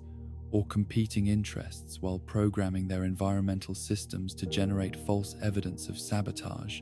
resource theft, and hostile activity that would make cooperation appear dangerous rather than beneficial. This facility examined whether communities could be made to destroy themselves through suspicion and conflict, even when no actual threats or disagreements existed. The division of residents into red and blue groups served no functional purpose in the vault's operation, but created tribal identities that could be manipulated through carefully designed environmental cues and information systems. The residents developed loyalty to their assigned colors, not because those identities reflected genuine shared interests or values, but because the vault's social structure made group membership essential for accessing resources and protection. The computer systems that generated false alerts about sabotage and resource manipulation created an atmosphere of constant suspicion where residents could never be certain whether problems they experienced resulted from technical failures, hostile activity by the opposing group, or their own mistakes in understanding complex underground systems. This uncertainty made rational problem-solving impossible while encouraging residents to interpret every difficulty as evidence of enemy action that required defensive responses. The subliminal messaging systems that reinforced paranoid thinking operated below the threshold of conscious awareness, making residents feel increasingly threatened and suspicious, without understanding why their attitudes toward their neighbors had become hostile and fearful. These psychological manipulation techniques created emotional responses that felt genuine and justified, even though they were actually artificially induced through technological systems designed to undermine community cooperation. The eventual abandonment of Vault 19 by both resident groups represented an unusual failure of social control experimentation, demonstrating that some communities could recognize manufactured conflict and choose escape over participation in artificial warfare that served no useful purpose. The residents' decision to flee rather than fight suggested that human instincts for cooperation and mutual aid could sometimes overcome institutional programming, designed to generate hostility and violence. But the success of residents in avoiding the violent conflict that the experiment was designed to produce did not eliminate the psychological damage caused by months or years of living under conditions of constant suspicion, manufactured threat. The communities that both groups established after leaving the vault reflected the paranoid thinking and defensive attitudes that artificial conflict had generated, contributing to the violence and instability that characterized many areas of the post-war world. Vault 112, near the capital Wasteland, represented perhaps the most psychologically sophisticated of all social control experiments, testing whether human consciousness could be completely subordinated to external authority through virtual reality systems that gave designated controllers unlimited power over residents' perceived experiences while preventing them from escaping, resisting, or even understanding the nature of their imprisonment. Dr. Braun's control over the virtual reality simulation that housed Vault 112's residents for over 2 centuries exceeded any form of authority that human societies had ever experienced, giving him the ability to alter not only residents' environments and circumstances, but their memories, personalities, and fundamental sense of identity. The residents trapped in his simulation could not distinguish between real and artificial experiences, could not maintain consistent memories of their treatment, and could not develop effective resistance strategies because their perceptions of reality were completely controlled by their tormentor. The psychological torture that Dr. Braun inflicted through his control of the simulation demonstrated how technology could be used to create forms of suffering that exceeded any physical abuse in their capacity to destroy human dignity and psychological integrity. The residents experienced repeated cycles of hope and disappointment, success and failure, love and loss, that were designed not to serve any research purpose, but simply to satisfy their controller's sadistic desire to exercise unlimited power over helpless victims. The inability of simulation residents to die or escape created conditions of suffering that exceeded anything possible in normal physical environments, where death would eventually provide relief from unbearable circumstances, and escape would always remain a theoretical possibility, even under the most oppressive conditions. Dr. Braun's virtual reality prison eliminated both alternatives, creating eternal suffering that could be modified and intensified, but never ended, through the victim's own actions. The moral choices that the simulation presented to outside visitors who discovered Dr. Braun's activities represented tests of whether people would participate in systematic torture when such participation was presented as necessary for achieving other objectives, whether the desire to help some victims would overcome moral objections to harming others, and whether technological capabilities would be used to end suffering or extend it when both alternatives were equally possible. The existence of override codes that could shut down the simulation and free its victims demonstrated that Dr. Braun's torture system could be ended immediately by anyone with sufficient knowledge and moral courage, but the complexity of accessing these codes and the risks involved in challenging institutional authority meant that most visitors chose non-involvement over intervention, allowing the torture to continue, rather than accepting personal responsibility for either perpetuating or ending it. Vault 114 beneath Boston represented social control experimentation through architectural and environmental design that made normal authority relationships impossible to maintain, testing whether communities could function when their leaders possessed no privacy,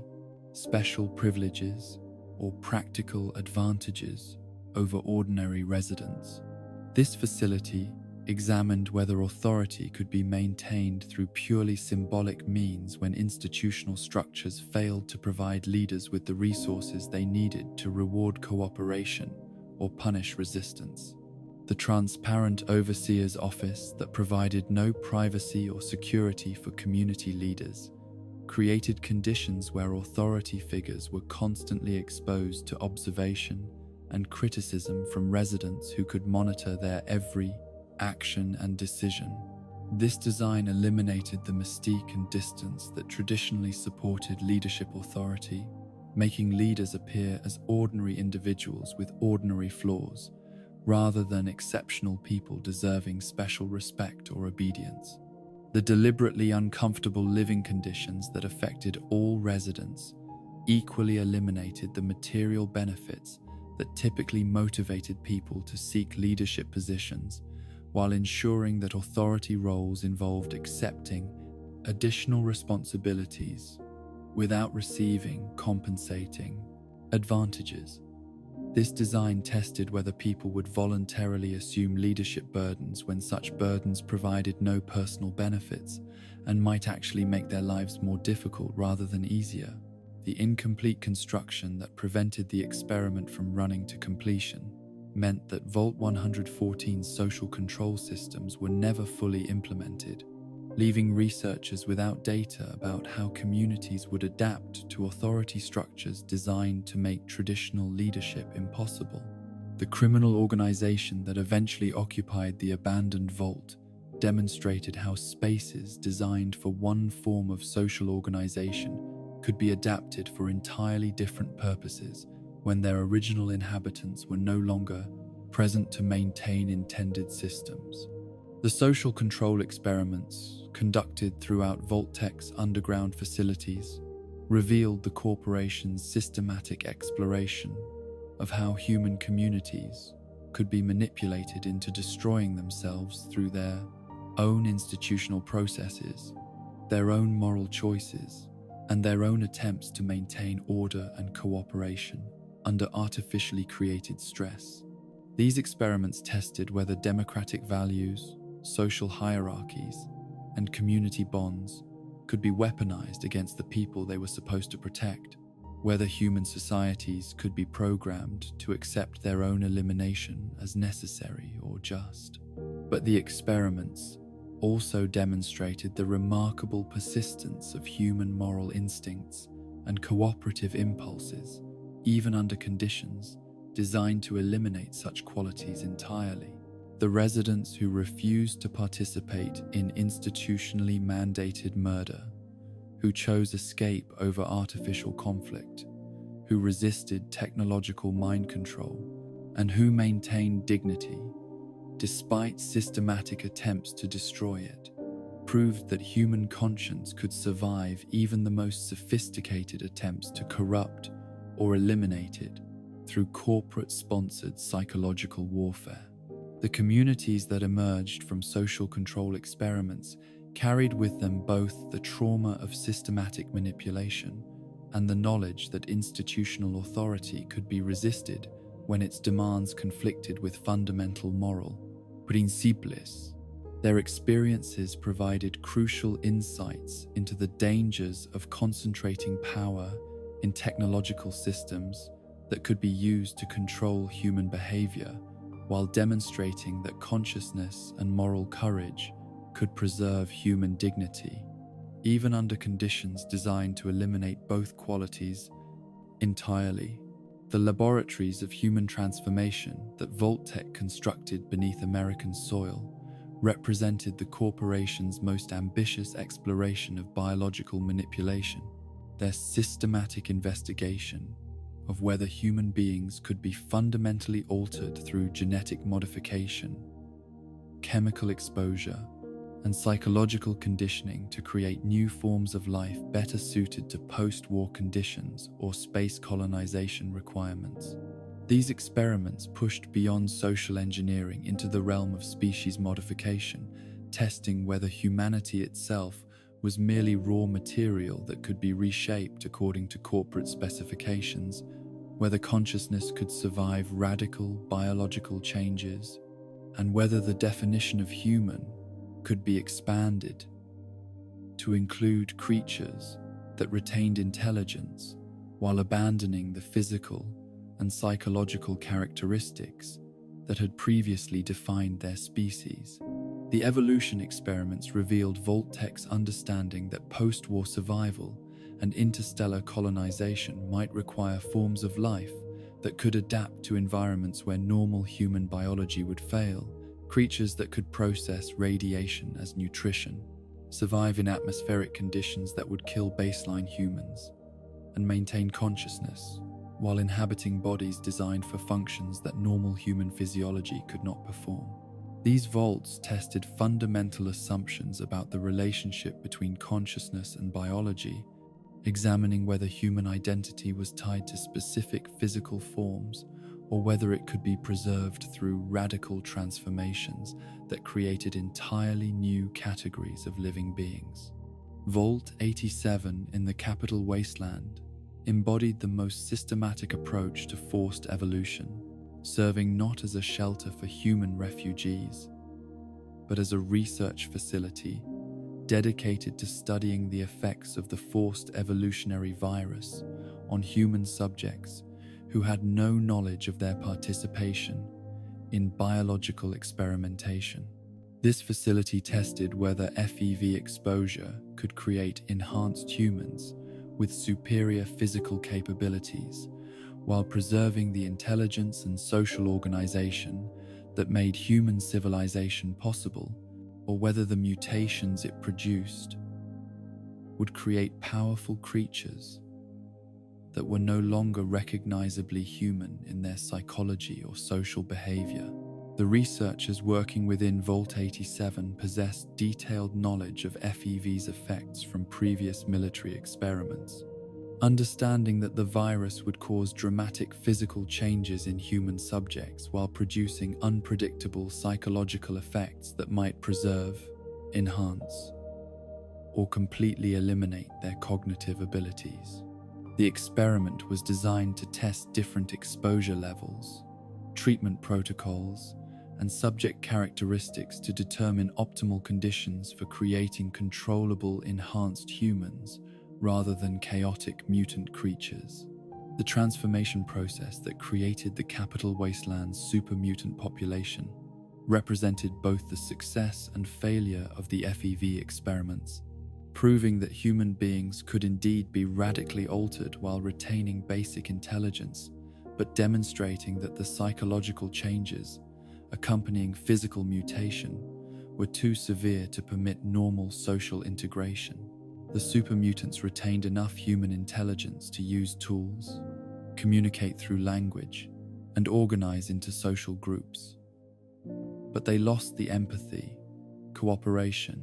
and cultural sophistication that had made pre-war human civilization possible. The violent behavior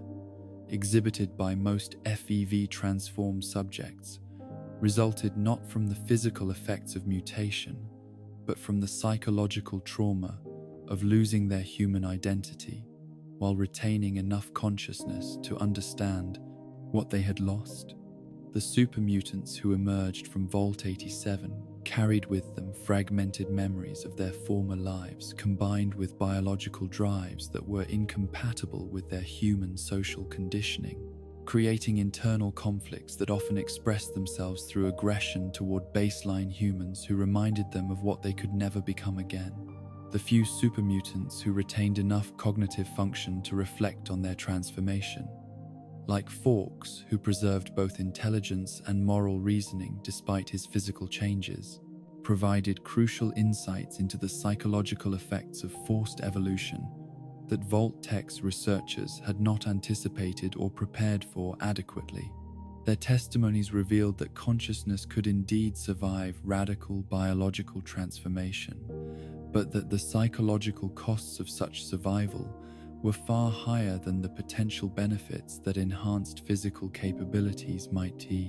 provide. The radiation levels within Vault 87 that made normal human habitation impossible for centuries after the experiments ended demonstrated the long-term environmental costs of biological research that prioritized achieving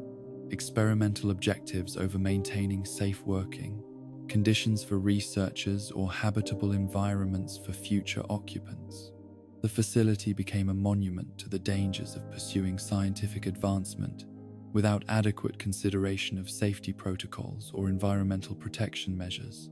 The continued presence of hostile supermutants within the vault decades after the original experiments ended illustrated how evolution experiments could create ongoing threats that affected not only the original research subjects but also anyone unlucky enough to encounter the facilities where such research had been conducted. The vault became a source of danger for the entire capital wasteland region, contributing to the violence and instability that made post-war reconstruction more difficult for communities that had no connection to the original experimental programs. Vault 92 in the capital wasteland explored evolution through psychological manipulation rather than direct biological modification, testing whether human behavior could be altered through audio-based conditioning that would create enhanced soldiers with superior combat capabilities and absolute obedience to authority, while preserving enough cognitive function to follow complex orders and operate advanced equipment. Effectively, the facility's cover story as a preservation center for performing arts provided perfect justification for the sophisticated sound systems that were actually designed to deliver subliminal programming rather than entertainment or cultural enrichment. The musicians who entered Vault 92 genuinely believed they were participating in efforts to preserve human cultural achievements through the post-war period, using their artistic talents to maintain traditions that might otherwise be lost to nuclear devastation and social collapse. The white noise and subliminal messaging systems that operated continuously throughout the vault were designed to alter residents' brain chemistry and neural pathways through precisely calibrated audio frequencies that could influence behavior, emotional responses, and cognitive patterns without being consciously perceived by their targets. This approach to human modification avoided the obvious physical changes that made FEV subjects unsuitable for infiltration or espionage missions, while potentially creating enhanced humans who could function in normal society without revealing their altered nature. The progressive psychological changes that affected Vault residents revealed both the potential and limitations of audio-based conditioning as a tool for human modification. The subliminal programming successfully increased aggression levels and reduced empathy responses in most subjects, creating individuals who were more willing to engage in violence and less concerned about the welfare of people outside their immediate social group. But the same modifications that made them potentially valuable as soldiers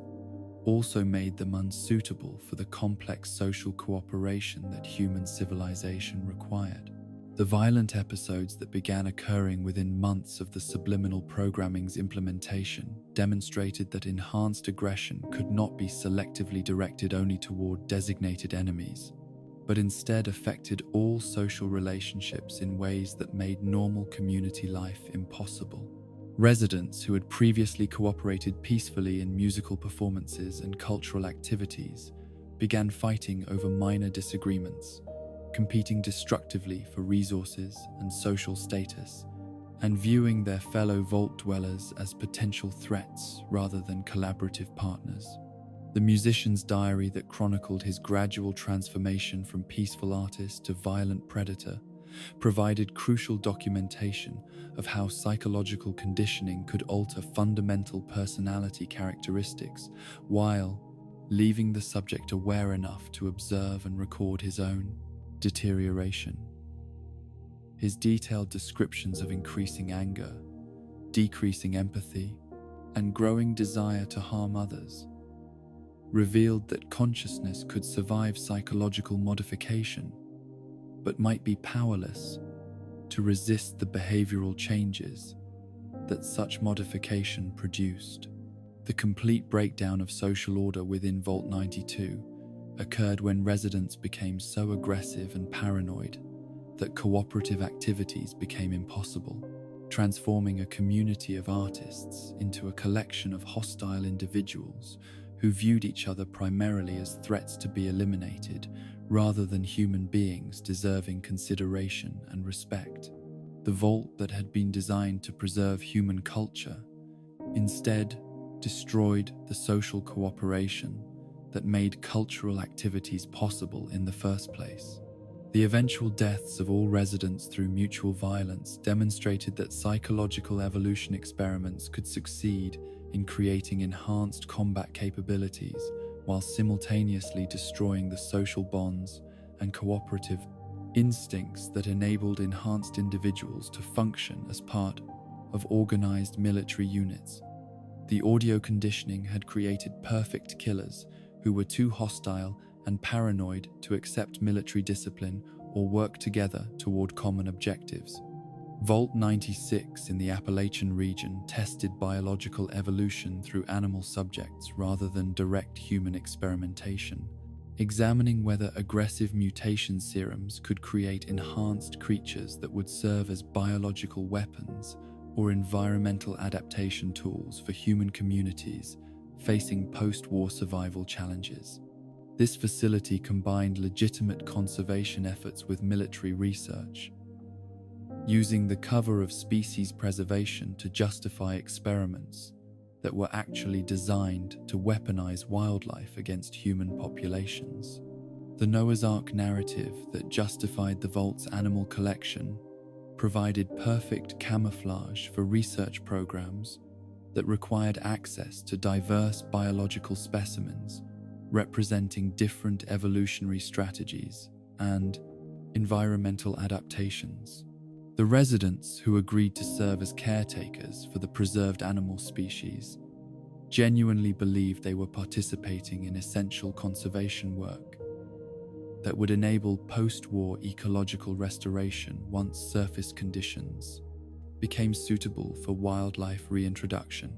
The mutation serums that researchers tested on animal subjects were designed to accelerate evolutionary processes that would normally require thousands of years, creating creatures with enhanced size, strength, intelligence, or specialized capabilities that could survive in post-war environments where normal wildlife would face extinction. The research protocols called for systematic testing of different chemical combinations and exposure methods to determine optimal conditions for producing controllable enhanced animals rather than chaotic mutant creatures. The breakdown of containment protocols that allowed mutated creatures to escape from their laboratory environments demonstrated the practical dangers of biological research that created organisms with capabilities exceeding those of their original species. The enhanced animals possessed not only superior physical abilities, but also increased intelligence that made them capable of problem-solving and cooperation that their researchers had not anticipated or prepared for adequately. The spread of dangerous mutated wildlife throughout Appalachia, following the creature's escape from Vault 96, illustrated how evolution experiments could create regional, environmental disasters that affected entire ecosystems, rather than simply producing individual enhanced specimens. The mutated animals, bred with normal wildlife, spreading genetic modifications throughout wild populations, and creating hybrid creatures that retain some enhanced capabilities while developing new characteristics that made them even more dangerous to human settlements. The long-term ecological impact of the escaped mutation experiments continued to affect Appalachian wildlife decades after the original research programs ended, contributing to the environmental instability and biological hazards that made post-war reconstruction more difficult for communities throughout the region.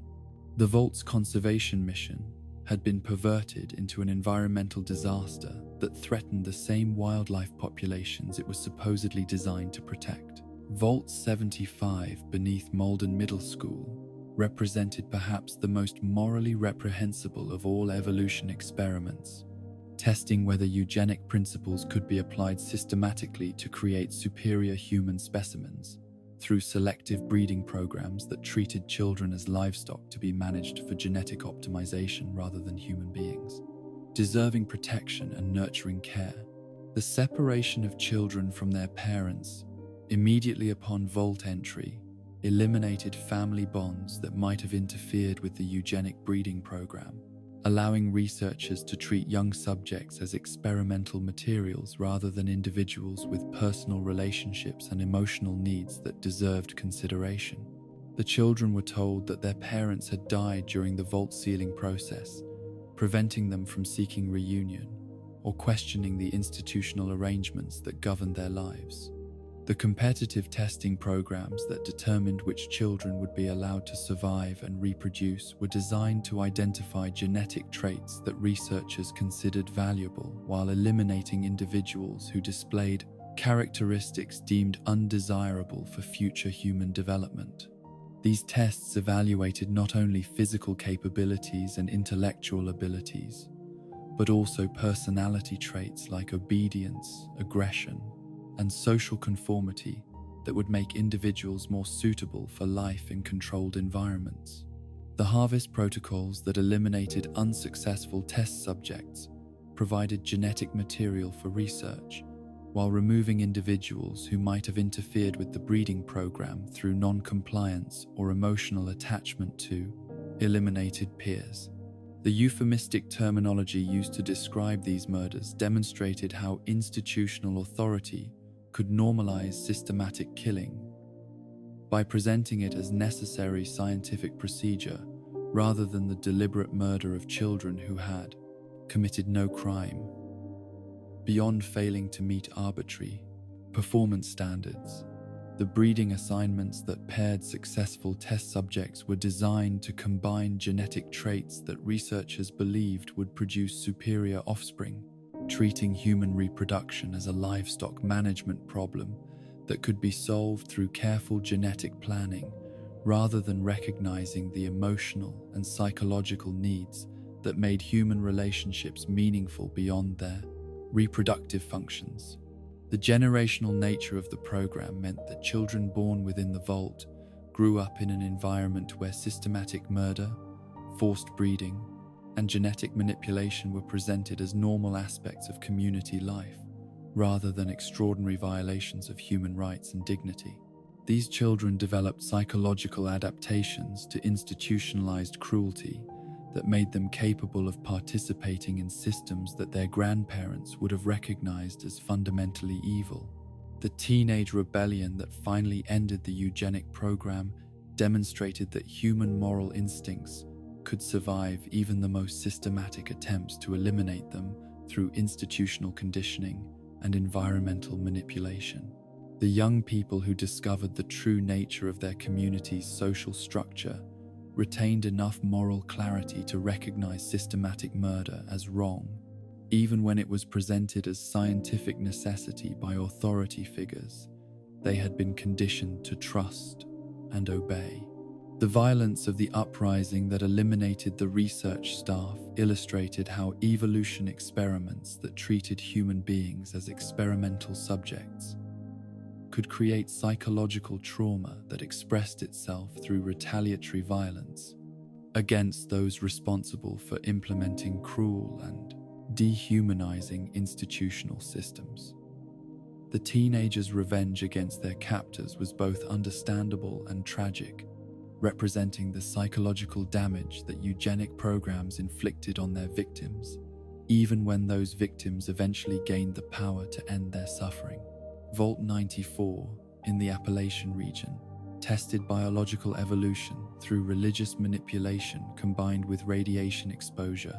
examining whether communities could be convinced to participate voluntarily in mutation experiments if such participation was presented as religious duty rather than medical research. This facility explored whether faith-based motivation could overcome normal human resistance to biological modification while testing the effects of controlled radiation exposure on human development and community organization. The G.E.C.K. worship that formed the foundation of the Vault's religious system transformed a legitimate terraforming device into a sacred object whose proper use required community members to expose themselves to radiation levels that would cause beneficial mutations rather than harmful health effects. The residents genuinely believed that their radiation exposure was serving divine purposes while contributing to the creation of a new Eden that would demonstrate their faith and dedication to higher spiritual principles. The religious leaders who promoted radiation exposure as spiritual practice were themselves believers rather than cynical manipulators, having been conditioned to view mutation as divine blessing rather than biological damage through educational programs that combined legitimate theological concepts with pseudoscientific theories about beneficial radiation effects. Their sincere conviction made them effective advocates for experimental protocols that rational analysis would have rejected as obviously dangerous to human health and survival. The gradual increase in radiation exposure levels that accompanied the community's religious development created conditions where mutation effects would be severe enough to serve research purposes while remaining gradual enough to prevent immediate recognition of the health damage that participants were suffering. The religious framework provided psychological motivation for enduring the physical discomfort and biological changes that accompanied increasing radiation doses. The environmental disaster that eventually consumed Vault 94 and spread throughout the surrounding Appalachian landscape demonstrated how evolution experiments could create regional contamination that affected entire ecosystems rather than simply producing individual, experimental results. The religious community's efforts to create paradise through radiation manipulation instead created environmental hell that threatened all forms of life throughout the area. The transformation of legitimate religious faith into justification for systematic self-destruction illustrated how spiritual beliefs could be manipulated to serve experimental objectives that had nothing to do with the theological principles that motivated community participation. The residents who died from radiation poisoning believed they were serving God while actually serving corporate research programs that valued their data more than their lives or spiritual welfare. The evolution experiments conducted throughout Vault-Tech's underground facilities revealed the corporation's systematic exploration of whether human beings could be fundamentally altered to serve post-war survival requirements or space colonization objectives that normal human biology could not meet. These experiments tested whether consciousness could survive radical biological modification, whether enhanced humans could retain the social cooperation that made civilization possible, and whether the costs of human transformation were justified by the potential benefits that enhanced capabilities might provide. But the experiments also demonstrated that human identity was more resilient and more valuable than Vault-Tech's researchers had understood, proving that consciousness and moral reasoning could survive even radical biological changes, while illustrating that the psychological costs of forced evolution were far higher than any practical benefits that enhanced physical capabilities might offer. The creatures that emerged from evolution experiments often retained enough humanity to suffer from their transformation, while losing enough human characteristics to make normal social integration impossible. The communities that were affected by evolution experiments carried with them not only the biological changes that research protocols had imposed, but also the knowledge that human beings could be treated as experimental materials by institutions that claimed to serve their welfare.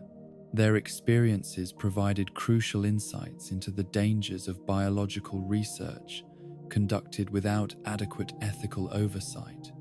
while demonstrating that human dignity and moral reasoning could persist even under conditions designed to eliminate both qualities through systematic dehumanization and species modification. The laboratories of technological horror that Vault-Tech constructed beneath American soil represented the corporation's most callous exploration of minimum viable systems, their systematic investigation of how little technology, comfort, and safety human communities actually required to maintain basic survival, while serving as test subjects for prototype devices that had never been properly evaluated for safety or effectiveness. These experiments pushed beyond biological manipulation into the realm of technological experimentation, testing whether human beings could survive as guinea pigs for untested innovations, while examining how advanced technologies might be weaponized against the very people they were supposedly designed to assist and protect. The technology experiments revealed Vault-Tech's understanding that space colonization would require compact, efficient systems capable of sustaining human life with minimal resources and maintenance over periods measured in centuries rather than decades. But they also demonstrated the corporation's willingness to sacrifice human welfare in pursuit of data about technological limitations and failure modes. These vaults tested fundamental assumptions about the relationship between human needs and technological solutions, examining whether communities could be maintained on subsistence-level resources, while contributing to research programs that might eventually benefit other populations who would never know the price paid for their technological advantages. Vault 88 beneath Quincy represented the most comprehensive approach to prototype technology testing, serving as a living laboratory where residents unknowingly participated in evaluating devices that combined legitimate utility with experimental features designed to monitor, manipulate, and potentially harm the people who used them. This facility tested whether communities could be sustained through technologies that served dual purposes, providing necessary services while simultaneously extracting biological resources, psychological data, or behavioral compliance that would serve research objectives unknown to the users. The overseer, who survived the Great War as a ghoul, retained both the knowledge of the Vault's true experimental purpose and the institutional authority necessary to continue implementing research protocols long after the original corporate supervisors had died or disappeared. Her dedication to completing experimental objectives, despite the obvious harm they caused to Vault residents, demonstrated how institutional conditioning could persist for centuries, creating situations where research continued regardless of its costs to human welfare or its practical value for achieving any beneficial objectives. The exercise bikes that drained life force from users, while supposedly providing physical fitness opportunities, embodied the principle of dual-purpose technology that served corporate research interests, while appearing to benefit the principal people who used them. These devices were designed to extract biological energy from exercising residents, testing whether human life force could be harvested systematically while maintaining the illusion that the equipment was providing health benefits rather than causing gradual weakening and premature aging. The monitoring systems that tracked users' vital signs, energy levels, and psychological responses provided detailed data about the effects of life force extraction, while allowing researchers to determine optimal extraction rates that would maximize data collection without causing immediate death or obvious harm that might alert other residents to the equipment's true nature. The exercise program became a slow-motion murder system disguised as community wellness initiatives. The soda machines that dispensed addictive chemicals instead of normal refreshments tested whether communities could be controlled through pharmaceutical manipulation that was delivered through familiar consumer products that residents would use voluntarily and regularly. These devices were programmed to dispense different chemical combinations based on individual user profiles, creating personalized addiction and dependency patterns that would make residents easier to control, while providing data about optimal dosages for various psychological manipulation objectives. The behavioral modification protocols that determined which chemicals each resident received were designed to test different approaches to pharmaceutical control, examining whether addiction-based compliance was more effective than mood-altering substances, whether dependency could be created without users' awareness, and whether communities could be maintained in stable conditions when their social dynamics were being systematically manipulated through chemical intervention. The slot machines that were rigged for psychological rather than financial outcomes tested whether gambling addiction could be used to control community behavior, while providing entertainment that residents would seek voluntarily rather than viewing as imposed restrictions on their freedom. These devices were programmed to create specific patterns of reward and punishment that would reinforce desired behaviors while discouraging activities that might interfere with experimental objectives.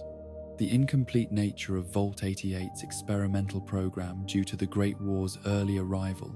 meant that many planned technologies were never fully implemented, leaving researchers without complete data about their effectiveness, while providing later visitors with the opportunity to either complete the cruel experiments or sabotage them in favor of genuinely helpful community technologies. The moral choices presented by discovering these systems tested whether people would participate in ongoing experiments or work to protect communities from institutional exploitation. The continuing presence of the ghoul overseer decades after the original experiments began illustrated how technological experiments could create ongoing threats that persisted long after their original justifications had disappeared, with institutional authority figures remaining committed to research objectives that no longer served any useful purpose, while continuing to inflict harm on communities that had no power to resist or escape their experimental role. Vault 108 near Rivet City represented technological horror through biological reproduction systems, testing whether human identity and social organization could survive when individual uniqueness was replaced by mass production of identical copies that retained original memories and personalities while multiplying beyond sustainable population levels. This facility examined whether cloning technology could solve labor shortages and population losses, while exploring the psychological effects of encountering infinite copies of oneself in community settings. The cloning laboratory that formed the center of Vault 108's experimental program was designed to produce unlimited copies of selected residents who displayed characteristics that researchers considered valuable for post-war survival or space colonization objectives. The technology was supposedly intended to preserve essential human resources by creating backup copies who could replace individuals lost to accident, disease, or violence, while maintaining community continuity through periods of crisis. The selection of Gary as the primary cloning subject reflected researchers' focus on practical labor capabilities rather than psychological complexity or social skills, choosing an individual who possessed basic competencies needed for vault maintenance while lacking the intellectual sophistication that might make multiple copies difficult to control. The decision to clone a relatively simple person rather than a community leader or technical specialist suggested that mass production was intended to create workers rather than decision makers. The multiplying Gary population that emerged from the cloning program demonstrated both the potential benefits and catastrophic dangers of biological reproduction technology, creating a labor force capable of maintaining vault systems while generating social dynamics that no human community had ever been required to navigate successfully. The identical Garys possessed individual consciousness but shared collective identity that made normal social relationships impossible, while creating unprecedented challenges for resource allocation and community governance. The gradual development of hive mind characteristics among the Gary clones revealed how identical genetics, combined with shared experiences, could create collective consciousness that transcended individual identity while potentially threatening the autonomy and diversity that had previously characterized human social organization. The Garys began thinking and acting as a unified organism rather than separate individuals, making decisions based on collective welfare rather than personal preferences. The rebellion that occurred when the Gary collective realized they were being used as experimental subjects rather than valued community members demonstrated that even artificially created consciousness could develop moral reasoning and resistance to exploitation when institutional arrangements conflicted with their collective welfare. The unified Gary population possessed advantages in organization and coordination that made them formidable opponents for the researchers who had created them. The elimination of non-Gary residents from Vault 108 illustrated how technological experiments designed to supplement human communities could instead replace them entirely when the artificial creations proved more capable of cooperation and collective action than the original populations they were meant to assist. The cloning program had succeeded too well, creating a new form of human organization that could not coexist with traditional, individual-based social structures. The hostile Gary population that remained in the vault decades after the original experiment ended demonstrated how technological horror could persist long after its creators had been eliminated, with artificial life forms continuing to exist and reproduce according to their programming, while viewing normal humans as threats to be eliminated rather than communities to be integrated with or assisted. Vault 106 in the capital wasteland tested technological horror through atmospheric manipulation systems that delivered persistent, psychoactive compounds designed to alter perception, judgment, and behavioral patterns in ways that would make residents more suitable for controlled environments, while providing data about chemical approaches to population management that might be useful for space, colonization, or post-war reconstruction efforts. The chemical warfare technology that formed the basis of Vault 106's experimental program was designed to test whether atmospheric delivery systems could provide more effective behavioral control than individual dosing methods, examining whether entire communities could be managed through environmental modification that affected everyone equally, while remaining undetectable to those experiencing its effects. The psychoactive gas that was introduced into the vault's ventilation system 10 days after sealing created persistent hallucinations and paranoid delusions that transformed residents' perception of reality while making rational decision-making and social cooperation increasingly difficult. The chemical compounds were specifically chosen to create experiences that felt authentic to those affected while actually representing artificial sensory input that bore no relationship to actual environmental conditions. The gradual escalation of psychological symptoms experienced by Vault residents illustrated how atmospheric manipulation could create cascading social disasters that began with individual perceptual problems but eventually destroyed entire communities through the cumulative effects of widespread reality distortion. Residents who could no longer distinguish between real and artificial experiences became unable to cooperate effectively or maintain the social bonds necessary for community survival. The violent episodes that occurred when residents began attacking hallucinations that appeared to be hostile neighbors or family members demonstrated how chemical manipulation could transform peaceful communities into battlegrounds where people fought imaginary enemies while causing real harm to actual community members who became casualties of conflicts that existed only in the minds of chemically affected individuals. The persistence of atmospheric contamination decades after the original experiment ended created ongoing dangers for anyone who entered the abandoned vault. with visitors experiencing the same hallucinations and reality distortion that had destroyed the original community. The technological systems designed to deliver chemical weapons continued operating long after they had achieved their experimental objectives, creating permanent environmental hazards that threatened future generations.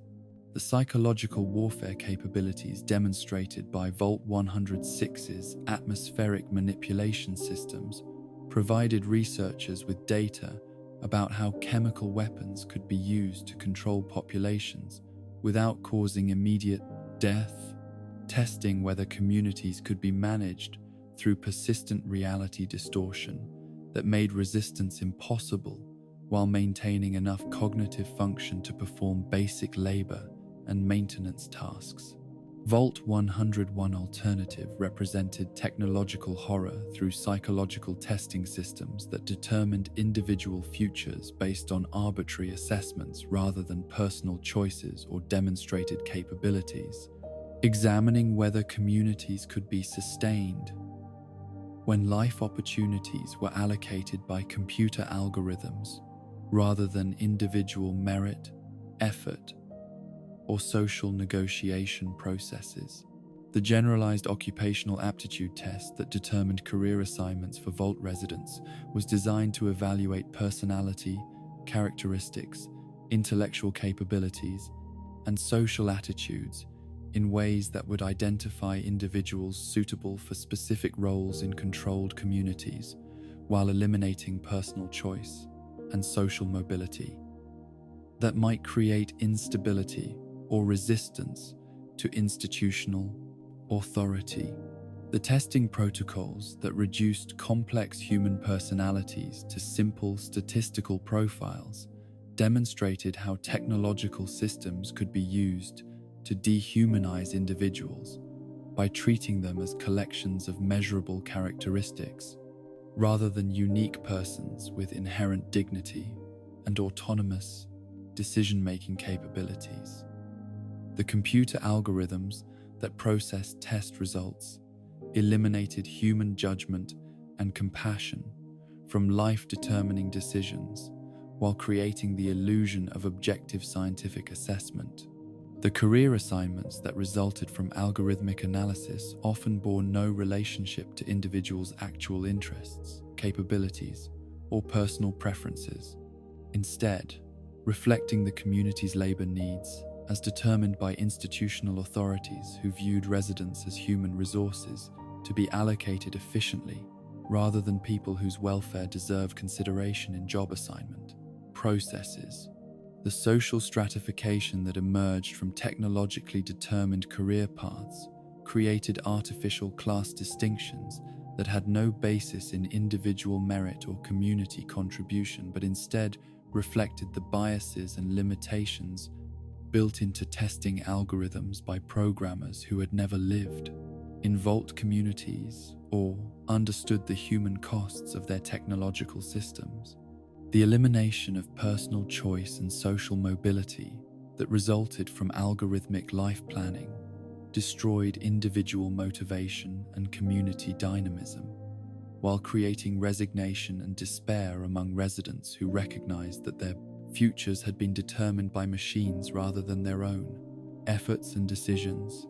The psychological damage caused by technological determinism extended beyond individual disappointment to include community-wide recognition that human agency had been eliminated from the most important life decisions, creating social systems where personal responsibility and individual achievement became meaningless concepts,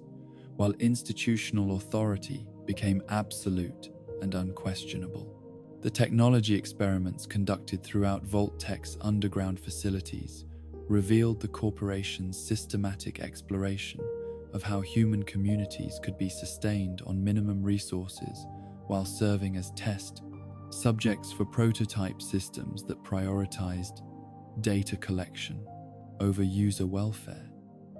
examining whether technological solutions could replace human judgment and social cooperation while maintaining enough community function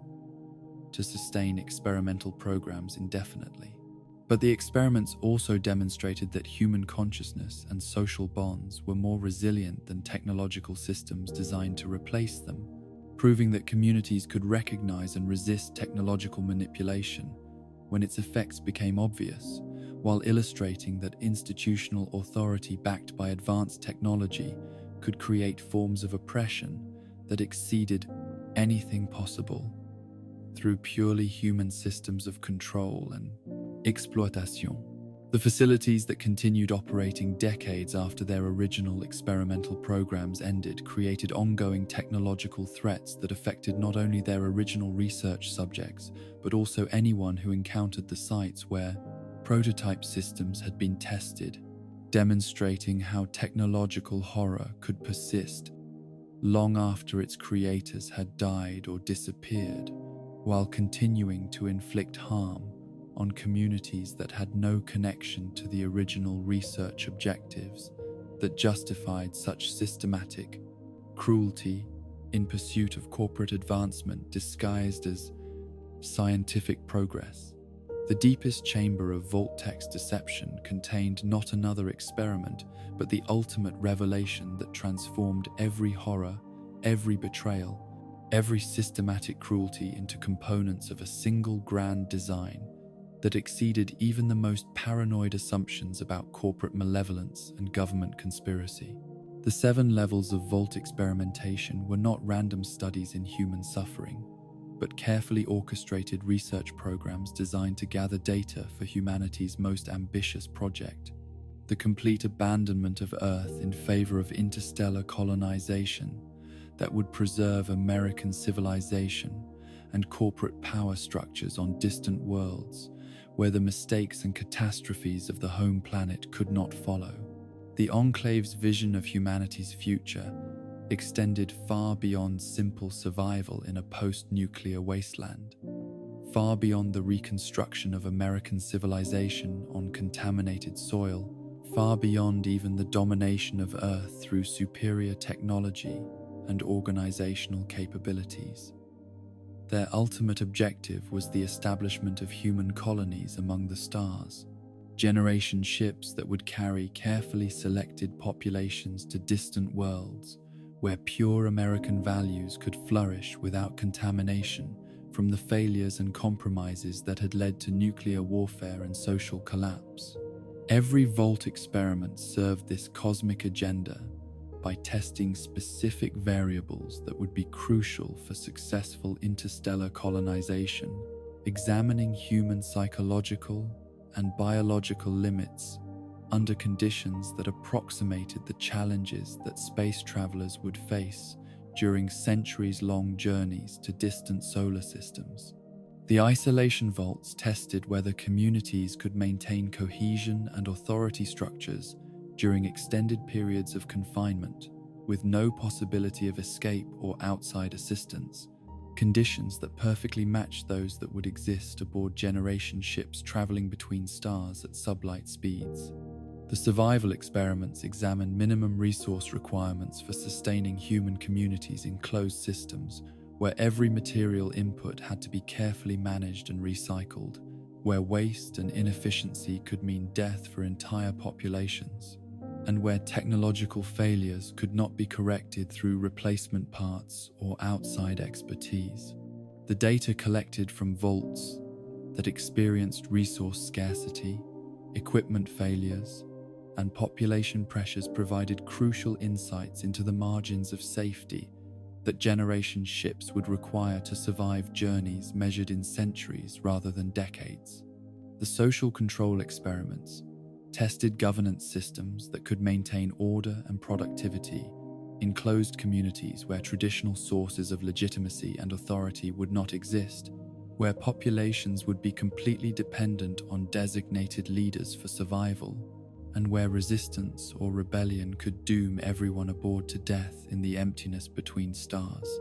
The Vault communities that developed cult-like devotion to authority figures, that accepted systematic cruelty as necessary for survival, and that sacrificed individual welfare for collective objectives provided models for the kind of social organization that would be essential for successful interstellar colonization. The evolution experiments examined whether human biology could be modified to survive in alien environments that might require enhanced radiation resistance, altered atmospheric requirements, or biological capabilities that normal human physiology could not support. The creatures created through FEV exposure, chemical conditioning, and genetic manipulation provided data about the limits of human adaptability, while testing whether consciousness and social organization could survive radical biological changes that might be necessary for life on worlds where baseline humans could not survive. The technology experiments tested minimum viable systems for maintaining human life and civilization with the compact, efficient, and reliable equipment that would be essential for generation ships, where space and weight were critical constraints, and where system failures could not be corrected through replacement parts manufactured on Earth. The prototype devices that drained life force, manipulated behavior, and created artificial humans provided insights into technologies that could sustain colonial populations while maintaining social control during the vulnerable early phases of planetary settlement.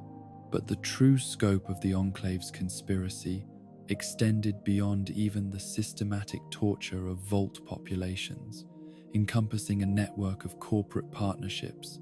government agencies, and shadow organizations that had been preparing for interstellar exodus for decades before the Great War, made such preparation seem urgent rather than merely prudent. Vault Tech served as the research and development arm of this conspiracy, providing data that would enable other organizations to design and construct the generation ships that would carry America's elite to their destiny among the stars. Poseidon Energy Corporation controlled the nuclear technologies that would power the generation ships during their centuries-long journeys, developing compact fusion reactors that could operate reliably for periods that exceeded the operational lifetime of any Earth-based power plant. The oil drilling platforms that Poseidon operated in international waters served as testing facilities for the closed system life support technologies that would be essential for space colonization, examining whether human communities could survive in completely artificial environments with no connection to natural ecosystems. The Enclave's oil rig headquarters off the California coast represented more than a secure base of operations for the shadow government that had orchestrated the Vault experiments, serving as a prototype for the generation ships that would carry selected populations to other worlds. The facility's complete isolation from Earth-based resources, its closed system life support, and its hierarchical social organization provided a testing ground for the kind of community structure that would be necessary for successful interstellar colonization. Robco Industries developed the artificial intelligence systems that would be essential for managing generation ships during journeys that would span multiple human lifetimes, creating computer systems capable of maintaining ship operations, monitoring population health,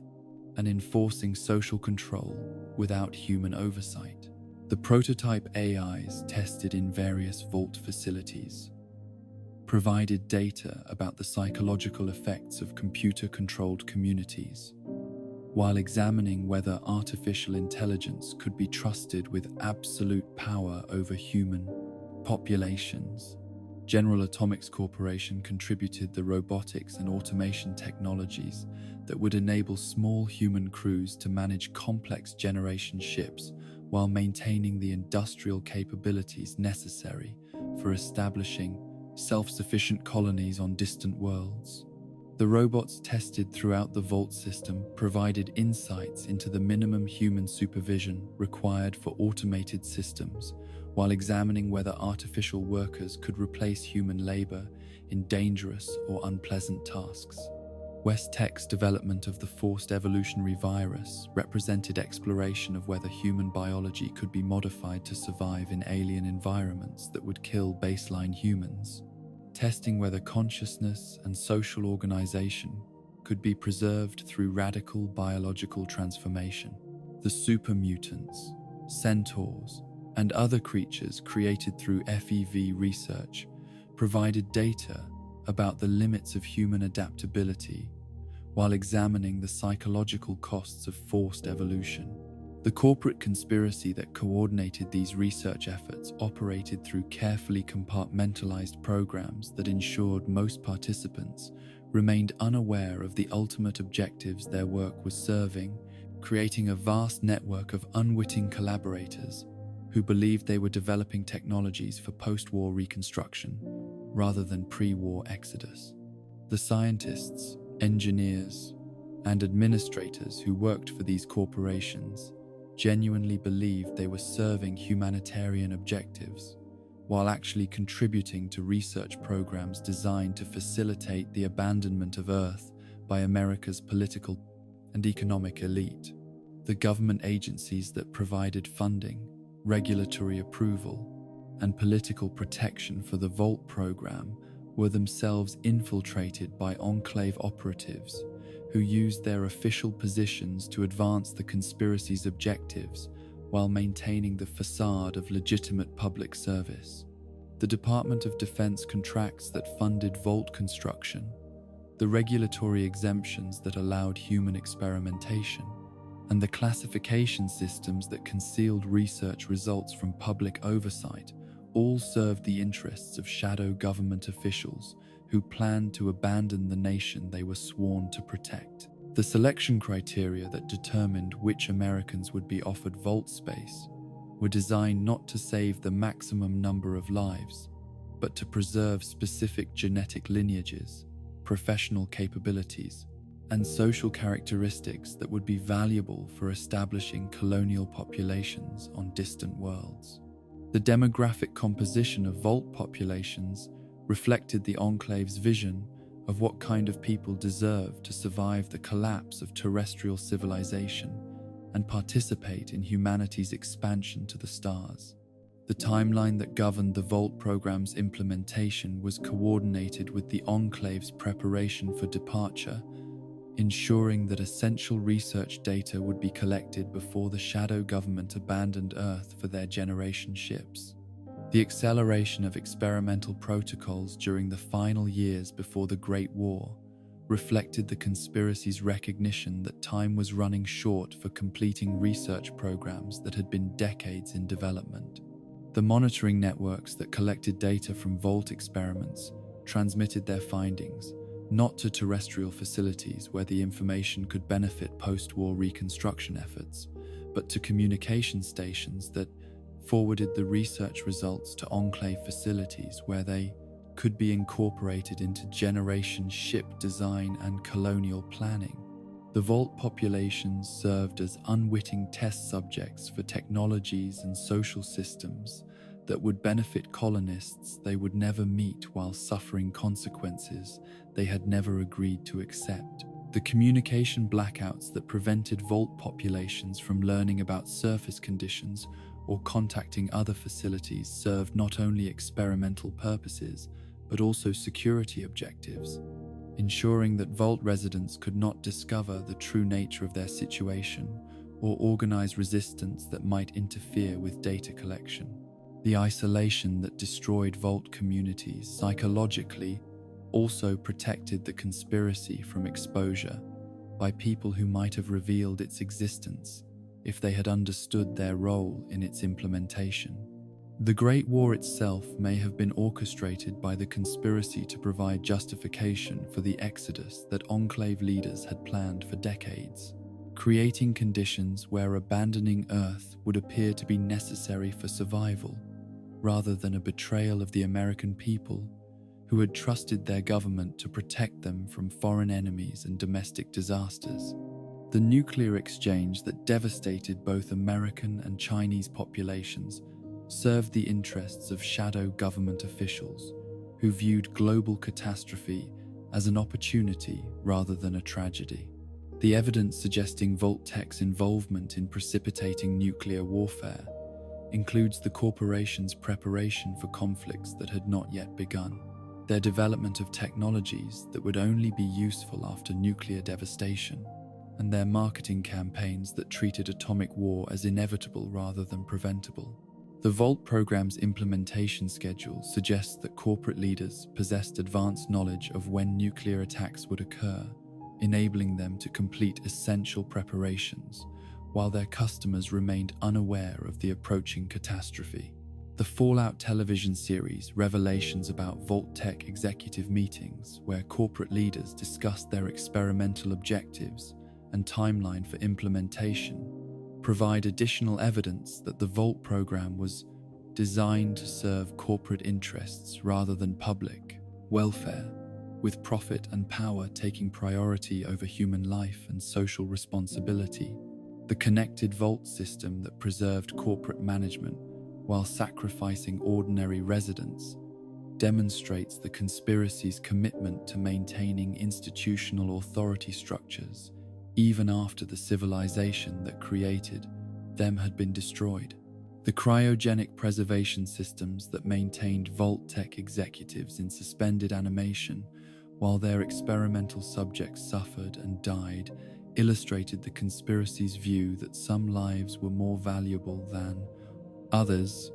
that corporate leadership deserved preservation, while customers deserved exploitation for research purposes. The cyclical awakening of preserved executives to oversee ongoing experiments demonstrated the conspiracy's long-term commitment to maintaining institutional control over Vault populations indefinitely. The perpetual corporation that emerged from the cryogenic preservation program represented the ultimate expression of the conspiracy's objectives, creating institutional structures that could outlast any individual leader, while maintaining commitment to research objectives that served interests beyond those of the communities they claimed to protect. The preserved executives possessed the knowledge and authority necessary to continue experimental programs long after their original justifications had disappeared, creating ongoing suffering for Vault populations whose welfare had never been a genuine corporate priority. The space colonization agenda that justified centuries of human experimentation represented the conspiracy's vision of American expansion beyond terrestrial limitations, establishing colonial populations that would preserve selected aspects of pre-war civilization while abandoning the social contracts, democratic traditions, and humanitarian values that had supposedly made America worth preserving. The colonies established on distant worlds would be pure expressions of corporate power structures without the inconveniences of citizen oversight or constitutional limitations.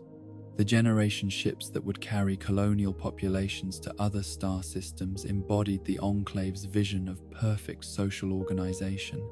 closed communities where authority was absolute, resistance was impossible, and individual welfare was subordinated to collective objectives as defined by designated leaders, who answered to no external authority. The Vault experiments provided blueprints for the kind of social control that would make such communities both sustainable and completely subservient to corporate interests. The data collected from Vault experiments enabled the conspiracy to design colonial systems that would prevent the social problems, political conflicts, and economic instabilities that had characterized terrestrial civilization, creating societies that could maintain order and productivity indefinitely while serving the interests of their corporate sponsors rather than their human inhabitants. The suffering inflicted on Vault populations was justified by the vision of perfect societies that would emerge on distant worlds where human nature had been perfected through technological intervention and social engineering. The abandonment of Earth that the conspiracy planned would leave behind not only the radioactive wasteland created by nuclear warfare, but also the millions of Americans who had trusted their government to protect them from catastrophe, rather than orchestrating it for corporate advantage. The Vault populations who survived their experimental ordeals would inherit a poisoned world while their former leaders enjoyed clean air and unlimited resources on worlds where the mistakes of the past could not follow them. The legacy of the conspiracy extends throughout the post-war wasteland in the form of vault communities that reflect the experimental objectives their populations served, factions that embody the social control principles that vault experiments tested, and technologies that demonstrate the minimum viable systems that the conspiracy developed for colonial use. The New California Republic, the Brotherhood of Steel, and other major wasteland powers all trace their origins to vault programs that were designed to serve interests they never understood, while participating in research that was never intended to benefit them. The ultimate horror of the vault program lies not in the specific cruelties inflicted on individual communities, but in the systematic nature of the deception that transformed America's promise of protection into history's most extensive human experimentation program, converting public trust into corporate profit, while sacrificing human welfare for research objectives that served interests beyond the comprehension of those who paid the ultimate price for data they were never meant to benefit from or even understand. The 7 levels of vault experimentation were steps in a staircase that led not to salvation but to abandonment, not to protection but to exploitation, not to hope but to the ultimate betrayal of every value that made civilization worth preserving or humanity worth saving. The wasteland that emerged from beneath the radioactive clouds of the Great War bore witness to a legacy that extended far beyond the sealed vault doors and underground chambers where Vault Tech had conducted their systematic exploration of human suffering, disguised as scientific research. The communities that crawled from those metal wombs carried with them not only the immediate trauma of their experimental ordeals, but the seeds of civilizations that would reshape the post-war world according to principles they had learned in laboratories designed to test the limits of human endurance, cooperation, and moral reasoning under conditions no society had ever been forced to endure. The vault dwellers who emerged blinking into the harsh sunlight of the post-nuclear landscape became the founders of every major faction, settlement, and power structure that would define the wasteland's political and social organization for centuries after the bombs fell. Their experiences in underground laboratories of human experimentation shaped their understanding of authority, technology, and community cooperation in ways that influenced not only their own survival, but the development of entire civilizations built upon the lessons learned through systematic suffering and institutional betrayal.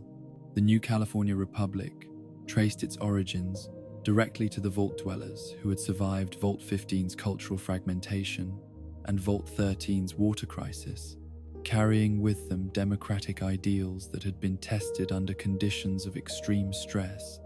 but had somehow survived the deliberate attempts to corrupt them through isolation and artificial scarcity. The founders of the NCR understood from personal experience both the value of democratic governance and its fragility when faced with existential threats, creating governmental structures that emphasize citizen participation while maintaining enough centralized authority to respond effectively to the crises that characterized post-war existence. The Republic's expansion across Southern California reflected not merely territorial ambition, but the Vault dwellers' deep commitment to preventing the kind of systematic exploitation they had experienced in their underground prisons.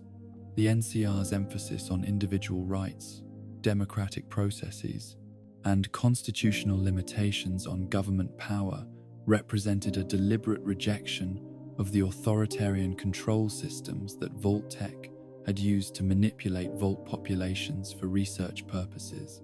But the Republic's governmental structures also reflected the psychological scars that Vault experiments had left on their founders, creating institutions that were simultaneously protective of individual freedom and paranoid about concentrated power, committed to democratic ideals,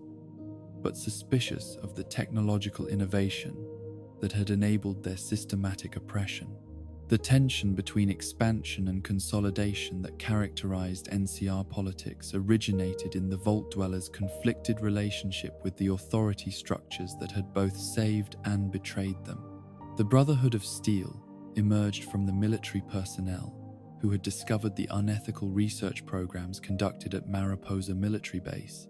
carrying with them both advanced technological knowledge and deep mistrust of civilian institutions that had permitted systematic human experimentation under the guise of scientific progress. The Brotherhood's quasi-religious devotion to preserving and controlling advanced technology reflected their understanding of how such innovations could be used to exploit and manipulate human populations when placed in the hands of people who valued research objectives over human welfare. The Brotherhood's hierarchical, organizational structure and emphasis on technological expertise represented an attempt to ensure that advanced knowledge would be controlled by people who understood its potential for both benefit, harm, preventing the kind of corporate abuse that had characterized the pre-war period while maintaining the technical capabilities necessary for post-war reconstruction and defense. Their isolation from civilian populations reflected not elitism, but protective caution, born from direct experience with how advanced technology could be weaponized against the people it was supposedly designed to serve. The Brotherhood's conflicts with other wasteland factions originated in their refusal to share advanced technologies with communities that they viewed as insufficiently sophisticated to use such innovations responsibly, a perspective shaped by their knowledge of how Vault-Tec had used technological superiority to conduct systematic human experimentation on populations that had trusted corporate promises of protection and assistance. Their technological hoarding represented not selfishness but genuine concern that advanced capabilities would be misused by people who lacked understanding of their potential dangers.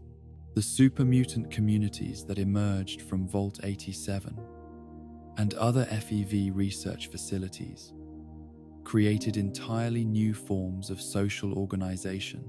that reflected both their enhanced physical capabilities and their traumatic transformation from human to post-human status. The Master's vision of forced evolution as a solution to post-war challenges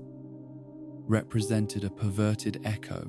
of Vault-Tec's experimental objectives, using systematic biological manipulation to create what he believed would be superior forms of life better adapted to post-nuclear conditions.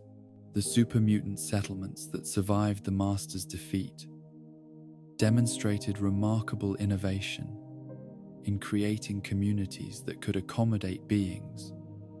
who retained human intelligence while possessing radically altered biology, developing social structures that emphasized collective cooperation over individual competition while maintaining enough flexibility to accommodate the psychological needs of creatures who remembered being human but could never return to their original forms.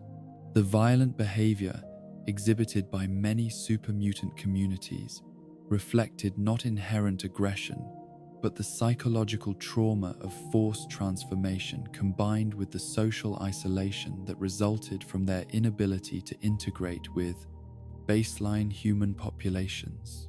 Their attacks on human settlements often represented attempts to acquire the biological materials necessary for creating more supermutants rather than simple predatory violence, reflecting their desire to expand their communities through the same forced evolution that had created them.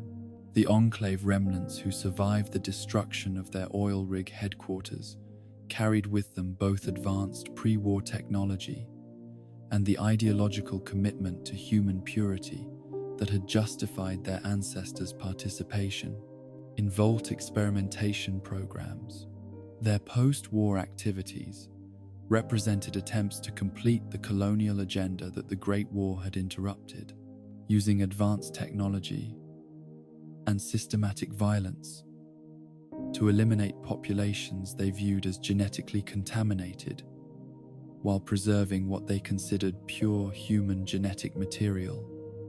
for future expansion beyond Earth. The Enclave's use of advanced power armor, energy weapons, and aerial vehicles demonstrated how the technological advantages gained through Vault experimentation could be used to dominate post-war populations, creating military capabilities that exceeded anything available to Vault dwellers or other wasteland communities. Their technological superiority enabled them to conduct operations that would have been impossible for less advanced factions, while maintaining the institutional arrogance that had characterized their pre-war predecessors. The Enclave's eventual defeat by Vault dwellers and their allies represented poetic justice for the systematic exploitation that shadow government organizations had inflicted on American populations before and during the Great War, demonstrating that the communities created through experimental suffering could develop capabilities that exceeded those of their former oppressors when united by common cause and democratic cooperation. The technologies that survived the Vault experiments provided the foundation for post-war reconstruction efforts throughout the former United States, with innovations developed through human experimentation being adapted for legitimate beneficial purposes by communities that understood their value without accepting the ethical compromises that had characterized their original development. The GEC terraforming devices enabled the transformation of radioactive wastelands into productive agricultural areas that could support growing populations while providing clean water and breathable air. The water purification systems developed for Vault life support found new applications in wasteland settlements where clean water remained scarce and precious decades after the bombs fell, enabling communities to establish permanent settlements in areas that would otherwise have been uninhabitable due to radioactive contamination. The compact fusion reactors that powered Vault facilities provided reliable energy sources for post-war communities that lacked access to traditional power generation infrastructure. The medical technologies preserved in Vault facilities saved countless lives in the post-war world where traditional healthcare systems had been completely destroyed, with former Vault dwellers using their knowledge of radiation treatment, surgical procedures, and pharmaceutical production to establish medical facilities that served populations far larger than the original Vault communities. The preserved medical libraries, equipment, and supplies often provided the foundation for regional healthcare systems that enabled post-war demographic recovery. The agricultural innovations developed through Vault experimentation enabled wasteland communities to achieve food security despite contaminated soil, altered climate patterns, and the absence of pre-war farming infrastructure. With hydroponic systems, radiation-resistant crops, and intensive cultivation techniques, providing sustainable nutrition for growing populations. The preservation of plant genetic material in Vault seed banks enabled the restoration of agricultural biodiversity that would otherwise have been lost to nuclear contamination. But the psychological legacy of Vault experimentation proved more complex and enduring than the technological innovations that survived the underground laboratories, with Vault survivors carrying trauma that influenced their approach to community building, authority structures, and social cooperation for generations after their emergence into the post-war world. The communities established by former Vault dwellers often reflected both the strengths and weaknesses that experimental conditions had developed in their founders. The paranoia about concentrated authority that characterized many post-Vault communities originated in their founders' direct experience with how institutional power could be abused when populations were isolated and dependent on designated leaders for survival. The emphasis on individual rights, democratic participation, and constitutional limitations reflected hard-won understanding of how easily community welfare could be sacrificed to serve external interests that remained hidden from those who paid the costs. The suspicion of technological innovation that influenced some vault-derived communities represented rational caution, born from experience with how advanced capabilities could be used to exploit and manipulate populations that lacked understanding of their true nature and purpose. The reluctance to adopt new technologies or accept assistance from unknown sources reflected protective instincts developed through systematic betrayal by institutions that had promised help while delivering harm. The emphasis on community self-sufficiency and resource independence that characterized successful post-vault settlements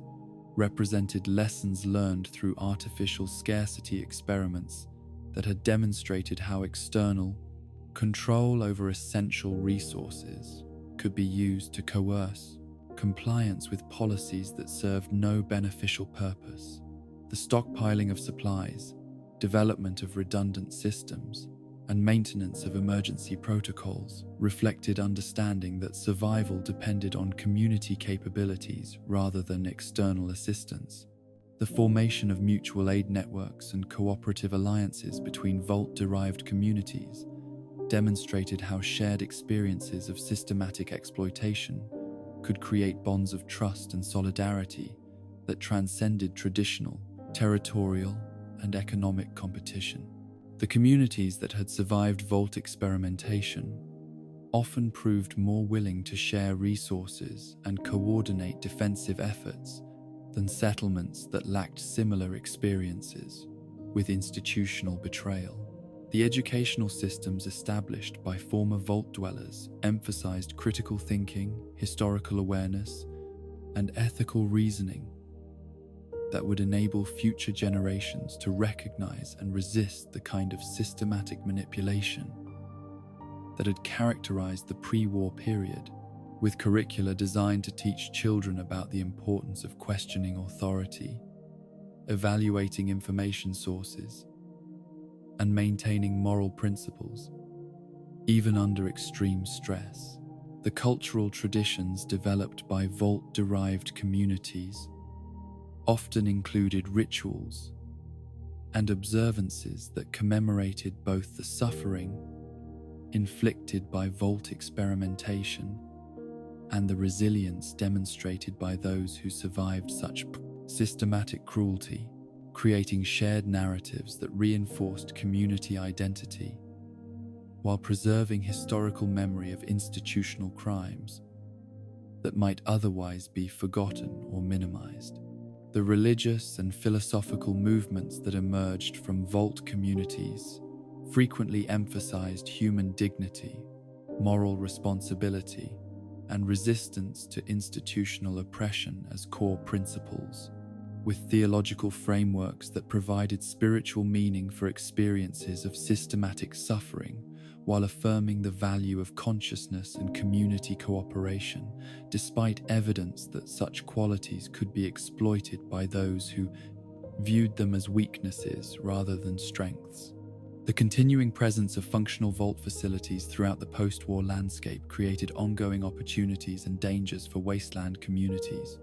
with abandoned laboratories containing both valuable resources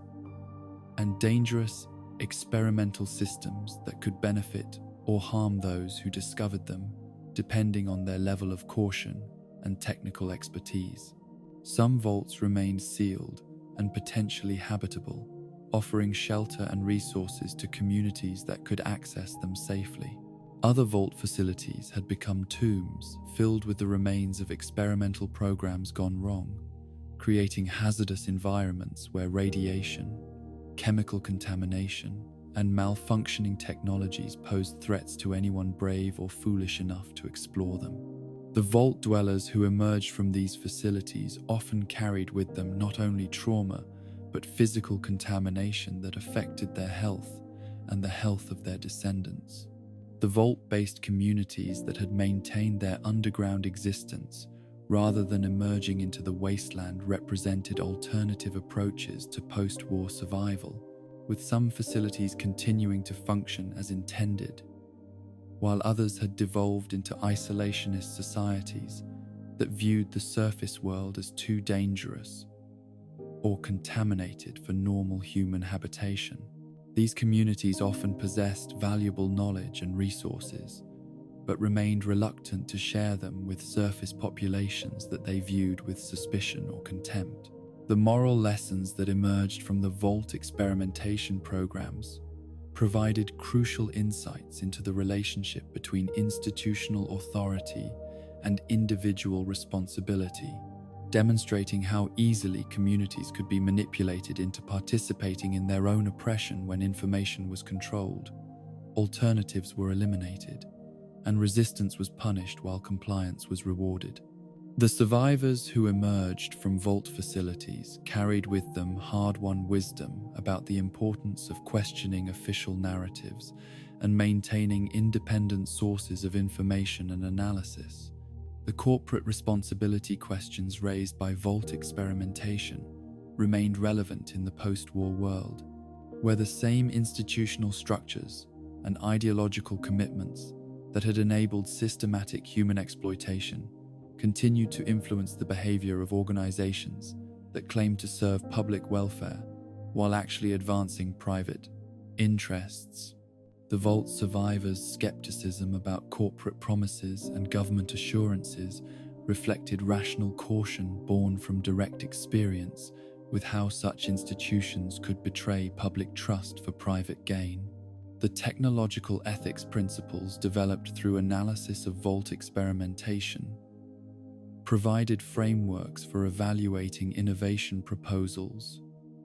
and research programs that could prevent the repetition of systematic human rights violations in the name of scientific progress or social improvement. The communities that had survived Vault experimentation often insisted on transparency, informed consent, and ethical oversight that would have prevented the kind of abuse they had experienced. The democratic renewal movements that emerged from Vault-derived communities represented attempts to create governmental structures that could provide effective leadership and social coordination while preventing the concentration of power that had enabled systematic exploitation of vulnerable populations. These efforts combined democratic idealism with practical knowledge of how authority structures could be corrupted to serve interests other than those of the communities they claimed to represent. The humanitarian principles that guided many former Vault dwellers reflected their understanding that human dignity and welfare must take priority over technological advancement, scientific inquiry, or institutional objectives when conflicts arose between individual rights and collective goals. Their commitment to protecting vulnerable populations from exploitation represented both moral conviction and practical understanding that communities prospered when all members were valued rather than when some were sacrificed for the benefit of others. The resistance traditions that Vault survivors passed to their descendants provided cultural knowledge about how ordinary people could organize effective opposition to systematic oppression, even when facing overwhelming technological and organizational advantages held by institutional authorities. These traditions emphasized the importance of solidarity, courage, and moral clarity in confronting systems designed to exploit human weakness while punishing strength. The legacy of Vault experimentation continues to influence wasteland civilization through the communities, technologies, and values that emerged from underground laboratories where human suffering was systematically inflicted in service of objectives that prioritized corporate profit and government power over individual welfare and social cooperation. The survivors who emerged from these facilities proved that human resilience, creativity, and moral reasoning could survive even the most calculated attempts to destroy them, while demonstrating that communities built on principles of mutual aid and democratic participation could achieve prosperity and security that exceeded anything possible through systematic exploitation and institutional oppression. The wasteland that inherited this legacy remains shaped by the tension between the innovative capabilities that Vault experimentation developed and the ethical constraints that Vault survivors insisted must govern the use of advanced technology and institutional authority.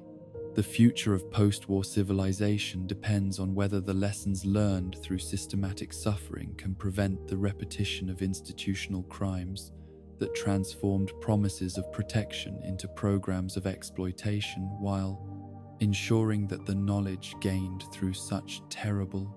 experience serves the welfare of communities rather than the interests of those who would sacrifice human dignity for technological advancement or political control. And so we close the great vault door on this tale of corporate deception and human resilience, where salvation became suffering and hope became horror in the depths beneath our feet. Like the survivalist watching over his canyon,